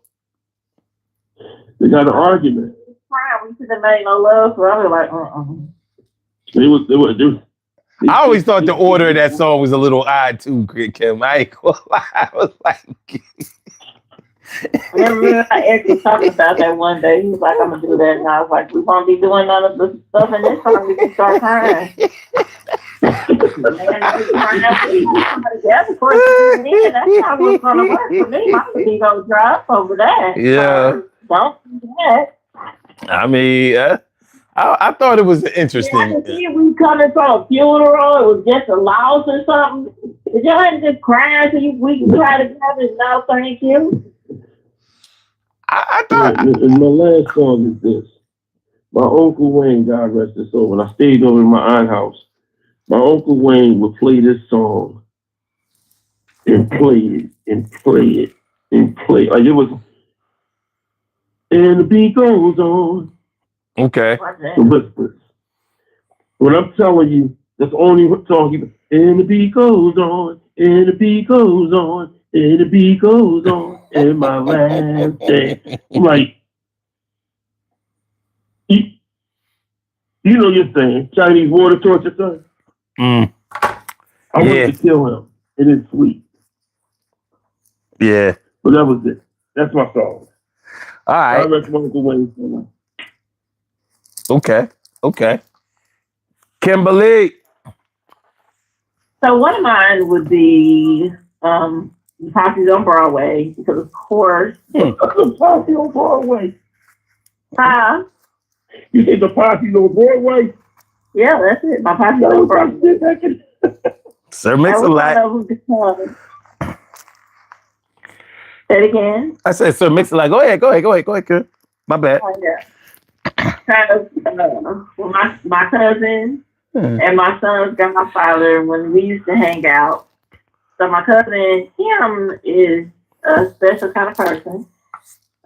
For example, when he called people, he always say, "This your cousin Kim." He say his full name, then he say, he'll tell you whose son he is, like you don't know. And it's like, dude, I know who you are. What are you giving us this for? But anyway, so he used to have a Bonneville, big body. Oh, the big Bonnie. And the way we live, so my son's godfather, Peanut, lives like 10 blocks from me. Like you're walking distance from me. So the way my cousin Tim would come to get us, he would come up 30th Street, which is our main furrow street through the whole state. You can get on 38th Street and ride from one part of the state to the next. Just drive through. And so he would go and pick Peanut up first.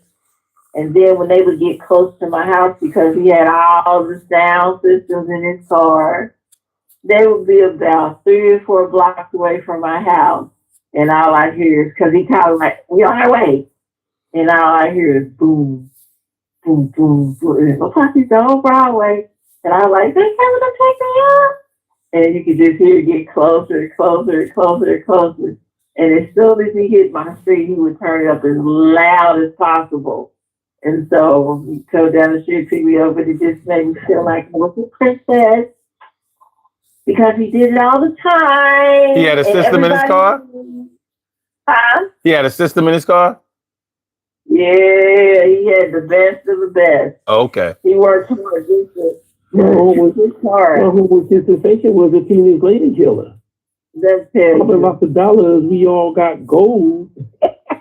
Oh my God. You remember the lyrics to that bullshit? Yeah, well, how about the front seat so I can get into the front and I slide in, cheeses, and we roll off. And then I remember one time they were on their way because Kim is accident prone.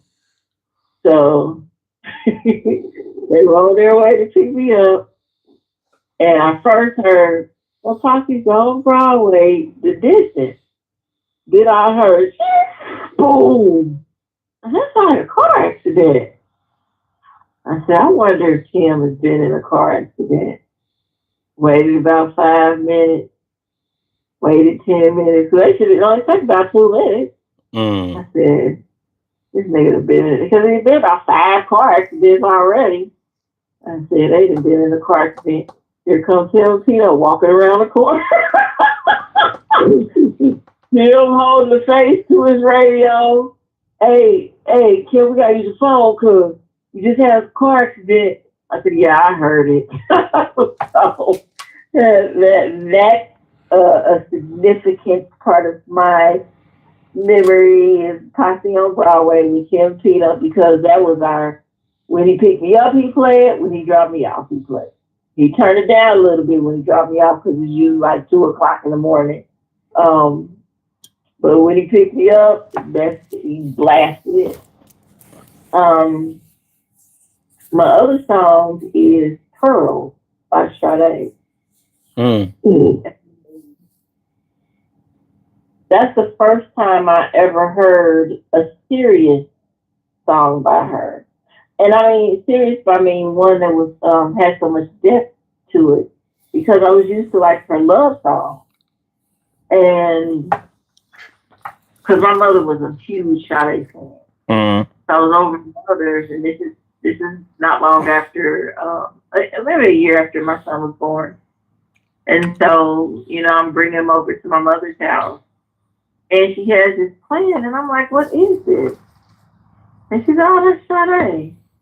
And I sat down and I listened to it, and it brought tears to my eyes because I was like, "This song is so powerful. Like, it just had a lot of meaning to it." And I was shocked, first of all, because again, I was just used to hearing the other side of Sade. But that song opened up a conversation with my mother and I just about why she was the way she was with me, and just a lot of things about life. And I just kind of remember that was one of the songs that allowed us to have a space to have an understanding of why she was so hard on me coming up, because I'm telling you, your mother was on me, especially in the pubescent years, in ways that I was like, does she like me at all? Because I don't think she likes me. Because she was just, and I'm not saying like she was yelling at me or anything like that, but she just became more strict than she ever was before. Why do you think it was like that? Have you had a chance to figure it out, reconcile it, or come to terms with it? My mother felt that life wasn't fair to women anyway. And so she definitely felt like women who looked a certain way would be treated even more harsh than others. And she felt like my looks, my anatomy would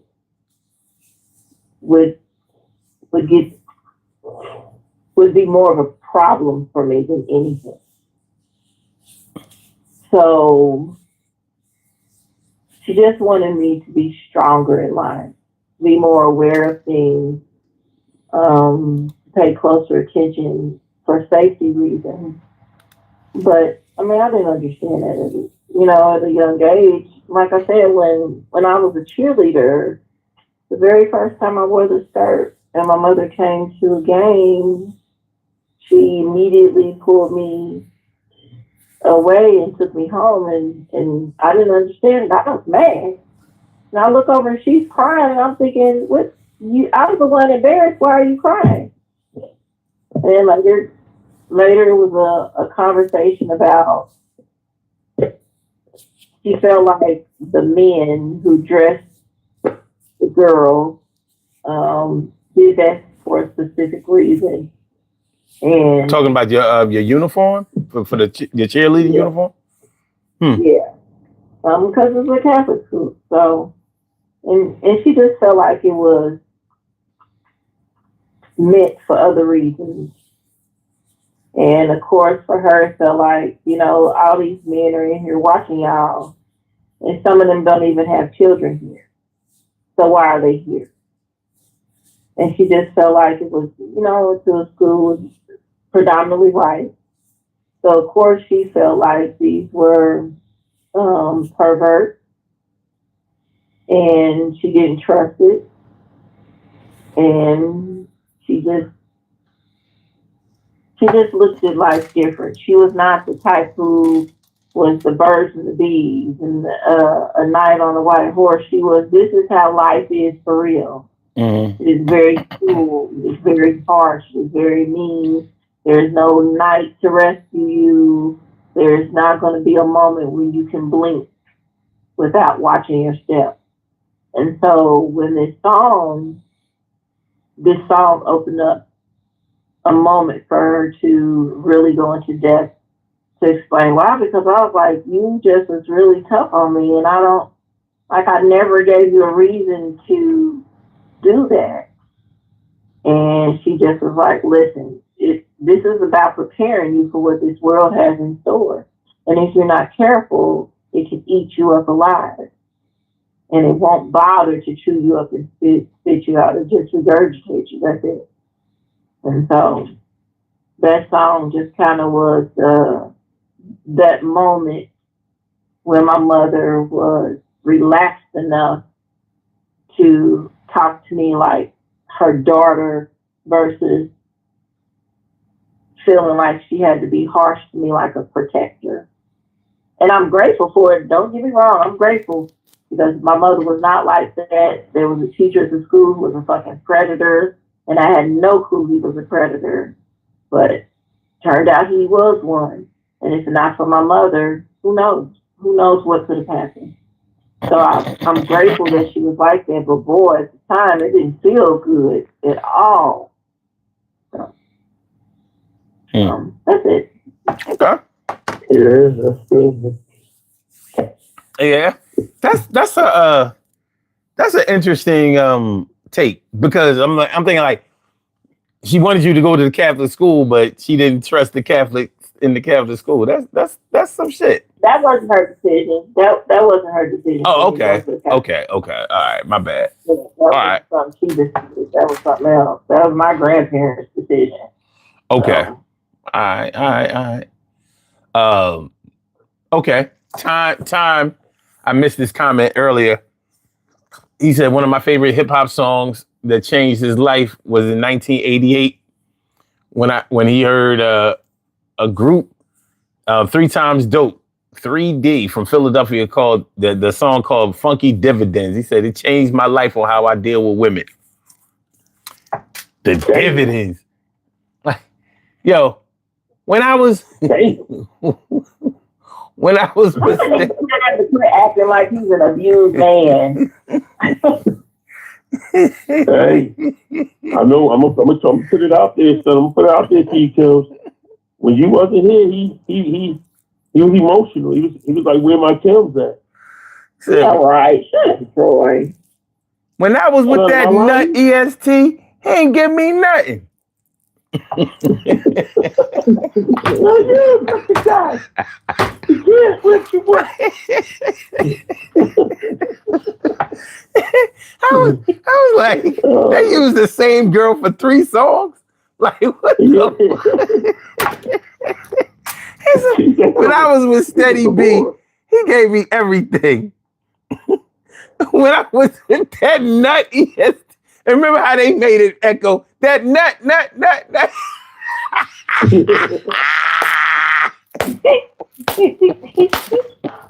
When I was with that nut EST, I was like, this shit don't make no fucking sense. They tripping. Oh man. I want time to stop acting like that. You better quit acting like your heart been ripped out of your body. Sir. Excuse me, son. Hey. When Kills wasn't here, wasn't Tom listening? Yes, he always talks you up.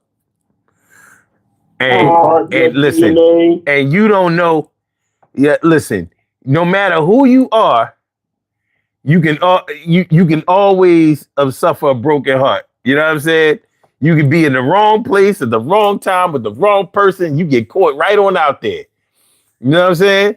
You can get caught out there, and hey, you know, a lot. It's crazy because a lot of men go through that.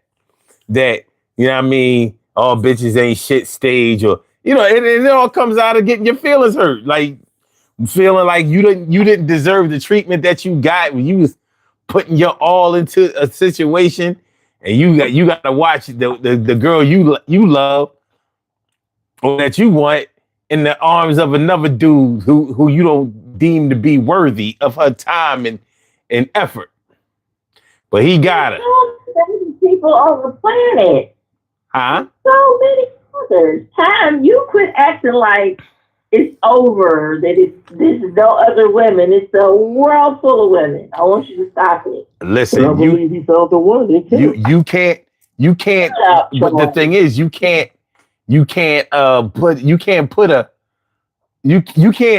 take your feelings to feel for somebody else with the experiences that they had.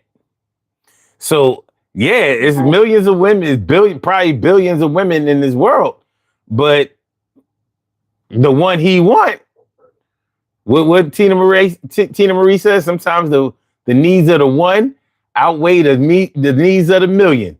And if you understand what I'm talking about, somebody say yeah. You know what I mean? It be like that sometimes. Just say yeah.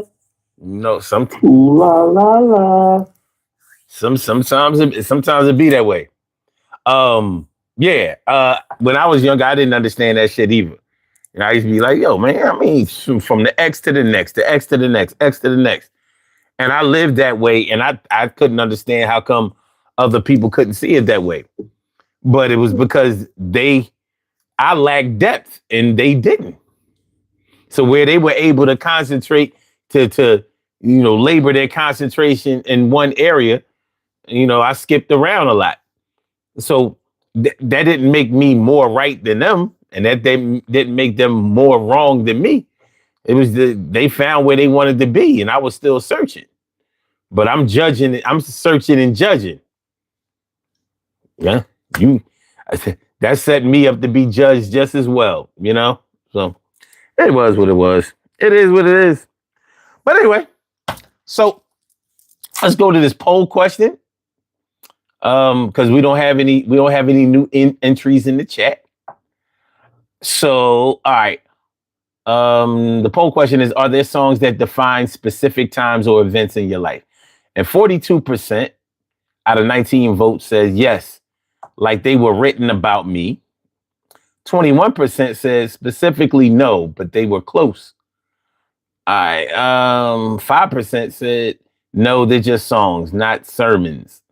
And 32% said some writers hit the nail spot on. All right, cool.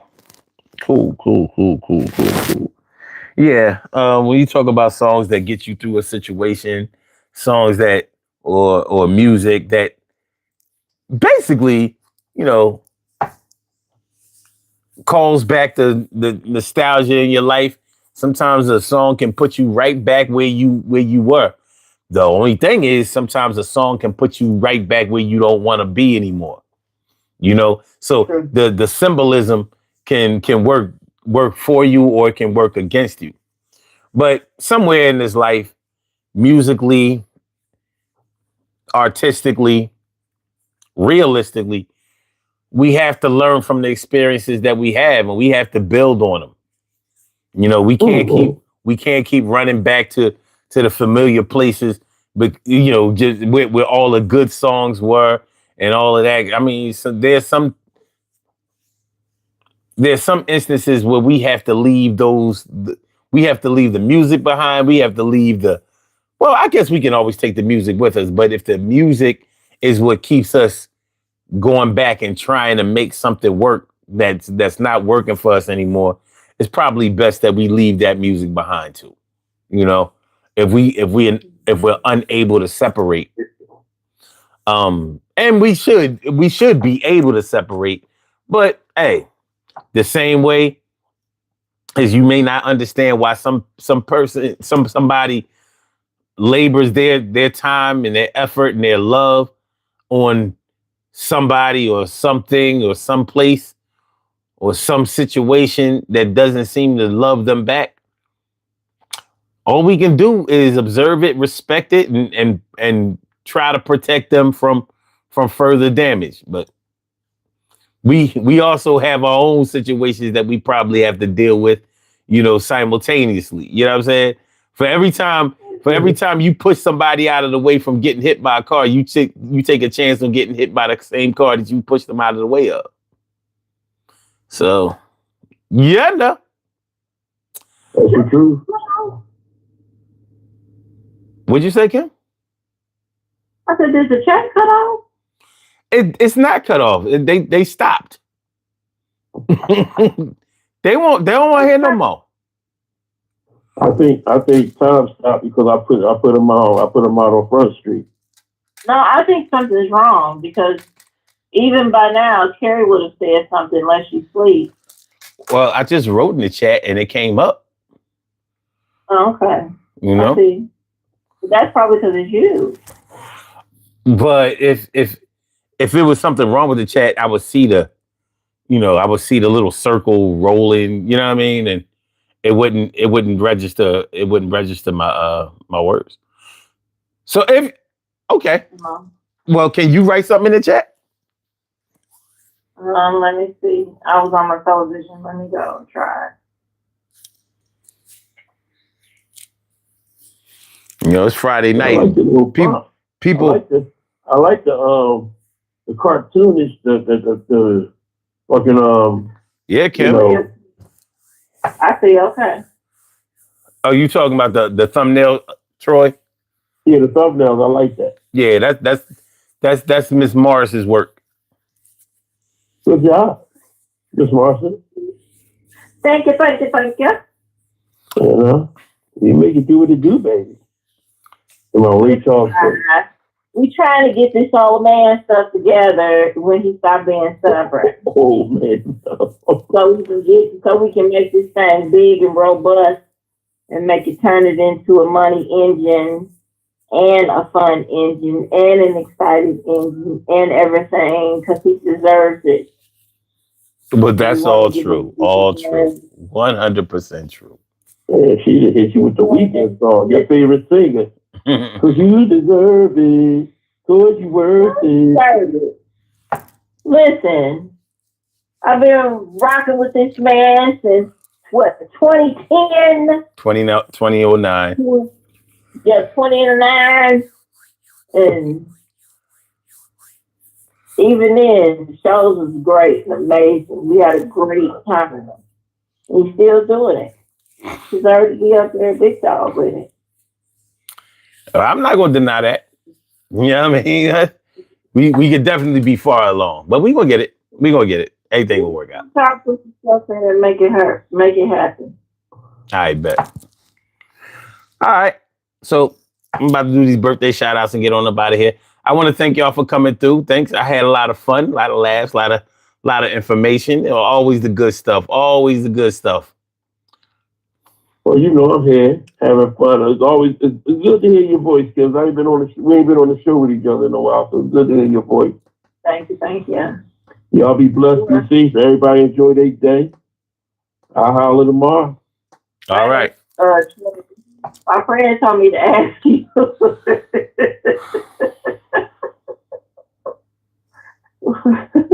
My friend said you used to get your You can't even say it. She all stumbling and fumbling. She said that you used to get your tambourine on and go get yourself Well, I sent her a text. She's like, yeah, no. She said, what did he do? Get his tambourine on and get himself a muzzle? She's like, oh, he was Yo, you tell your friend, leave me alone. Unless he's Muslim. She's a whistling. Get your Happy birthday, Ginger. That's a gay ass song. Then shake your tambourine and go get yourself a whistling. I don't think that's what it says. That's what it says. I don't think that's absolutely what it says. What does a whistling mean? Well, you got to listen to the song, and maybe the context of the song makes sense. I listen to the song. It's one of the songs I like by her. But you got to listen to but the lyrics. Hold on. Shake your tambourine and go get yourself a Muslim. Troy, it's not that. Absolutely not that. And then you will text your girlfriend about it? Oh, yeah, I did. I told you I was telling people. I don't know why you acted surprised. I told you in advance. Did you think I was joking? That was so hilarious for me to keep it to myself. I'm going to tell about 10 more people before it's over with. As a matter of fact, I'm going to get into one of our communities about me, and I'm telling them. It's like 10,000 people in that group. I'm going to tell them. The song don't make the chorus don't make no sense, but this is what it says. Yeah. It don't go along with the lyrics, but those are the lyrics. You can't believe it. Go get yourself a Muslim. Don't say a Muslim. I know it don't say that though. Shake your tambourine and get yourself a Hebrew. All right. Get yourself a Hebrew. Give yourself an Israelite. Then what is shake? So when you do then, Troy, how does that fit? Leave me alone. Shake a tambourine. Get yourself an Israelite. Y'all me ready to be like Lil Don. Leave me alone. That is my cousin. The song "As Long as We're Together." She used to say, "Long live never." What the hell does that mean? What does "long live never" mean? You know what it means? More about those realistic lyrics that they said. Yo, what that song means is it's time for y'all to hang up with me and do these birthday shout outs. Oh my God, that's what the song means. Everybody, be safe, have a good one. That's what it means. That's what I got out of it. All right, y'all. I'll let y'all later. Okay. All right. We have some birthday shout outs to do. Some people were born on this globe. I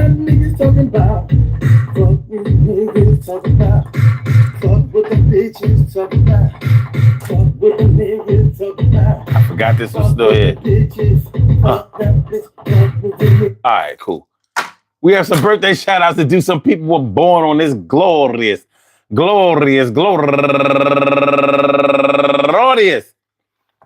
June 19th. Juneteenth, and they deserve to be acknowledged. So let's go about our business of acknowledging them and making them feel special because they are special because they are special because they are S-P-E-C-I-A-L. They get the R-E-S-P-E-C-T. They are S-P-E-C-I-A-L. They get the R-E-S-P-E-C-T. They are S-P-E-C-I-A-L. They get the R-E-S-P-E-C-T. They get number one out the box. David McIntyre, no relation, but what up, guys? And also Karen Andrews, Rosita McIntyre, no relation, but what up, guys? And also Marlo Jones, Mark Wilson, Marquita Jones, Lena Baker, CPC, Ani Lockwood, Monique Woods, Shun Robinson, Mercia Childress, Juliet Anele, Delandi Vasquez, Davida G, and Davida Price. I want to say happy birthday to all of y'all, and I hope that today finds you all in good health, happiness, mind, body, soul, and spirit.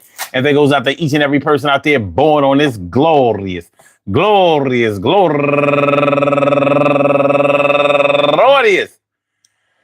19th, anywhere out there in the world, worldwide, internationally, and universally. All of y'all go ahead and turn up. But don't turn up too loud. Just turn up loud enough so everybody can hear you. Rock out, rock on and do the damn, to rock out. Rock on and do the damn, rock out. Rock on and do the damn thing. You do your thing, y'all. Represent the queens and kings. You do your thing, y'all. Represent the queens and kings. Good things happen to those who wait. Great things happen to those who grind. And anything can happen to those who go for theirs. So go hard, go for yours, and remember, music makes your life. It can call back. Sometimes you want to go for it. Sometimes you fall back, and you gotta understand that it's time to move on. When it's time to move on, you know what I mean, man. It's hard to do sometimes. Sometimes you gotta remember and rise the beats and rhymes and signs. Shine is something you got to do, and I'ma start it off, and I hope you follow through. And if you can't, then you rave and rant, but don't be behaving like a crazy bug and ant. Because when you're bugging and nobody is loving and you feel like you're all by yourself, sort of like Southern Comfort drinking all by yourself. You drinking and you messing up your health. And yeah, you might even be sacrificing your wealth. So what you gonna do? What you gonna do with yourself? I know that it could be better if you make it that way and you the only one that really has something to say about the direction that you're going. You erect it just like a skyscraper or another building. Do it for your children. And your children will always be proud, and you want to be proud of them the same way, but you got to do for yourself. Sing it loud. Say it loud and proud. I'm black and I'm proud, and we do this on Juneteenth. Yo, a rowdy crowd. but nobody was bugging. Nobody was doing nothing except loving one day of the week. Yo, it's the oven. It's hot out there, and it's going to be hot tomorrow. Beg, steal, and borrow. Yo, I'm going to pay you back. No sorrow. I love it. LOVE. And make sure that we all elevate and see that we can be better than we were before. Yo, me, you, running up the score just like a college game. Yo, Notre Dame versus Cincinnati. What you talking about? Yo, I remember Dad and Caddy. 6 months out of the year, trade them shits in and still found a way to win. I'ma see y'all tomorrow. Actually, today at 2 o'clock. No sorrow. We gonna be happy with the Urban Therapy with Sun show. I hope y'all come through and all right. Peace to all my day ones, my everydays, and my brand news. I love y'all to death. Resuscitate y'all. Love y'all right back to life. We will be back today, this afternoon, 2 p.m. Eastern Standard Time. So make sure y'all come through for the Urban Therapy with Sun show. I hope to see y'all. And we gonna holla. My man Clay. You gotta go to work? You about to go to work? Thanks for coming through, son. I holla back at y'all. Hit the like button, share the show, subscribe to the channel. 1.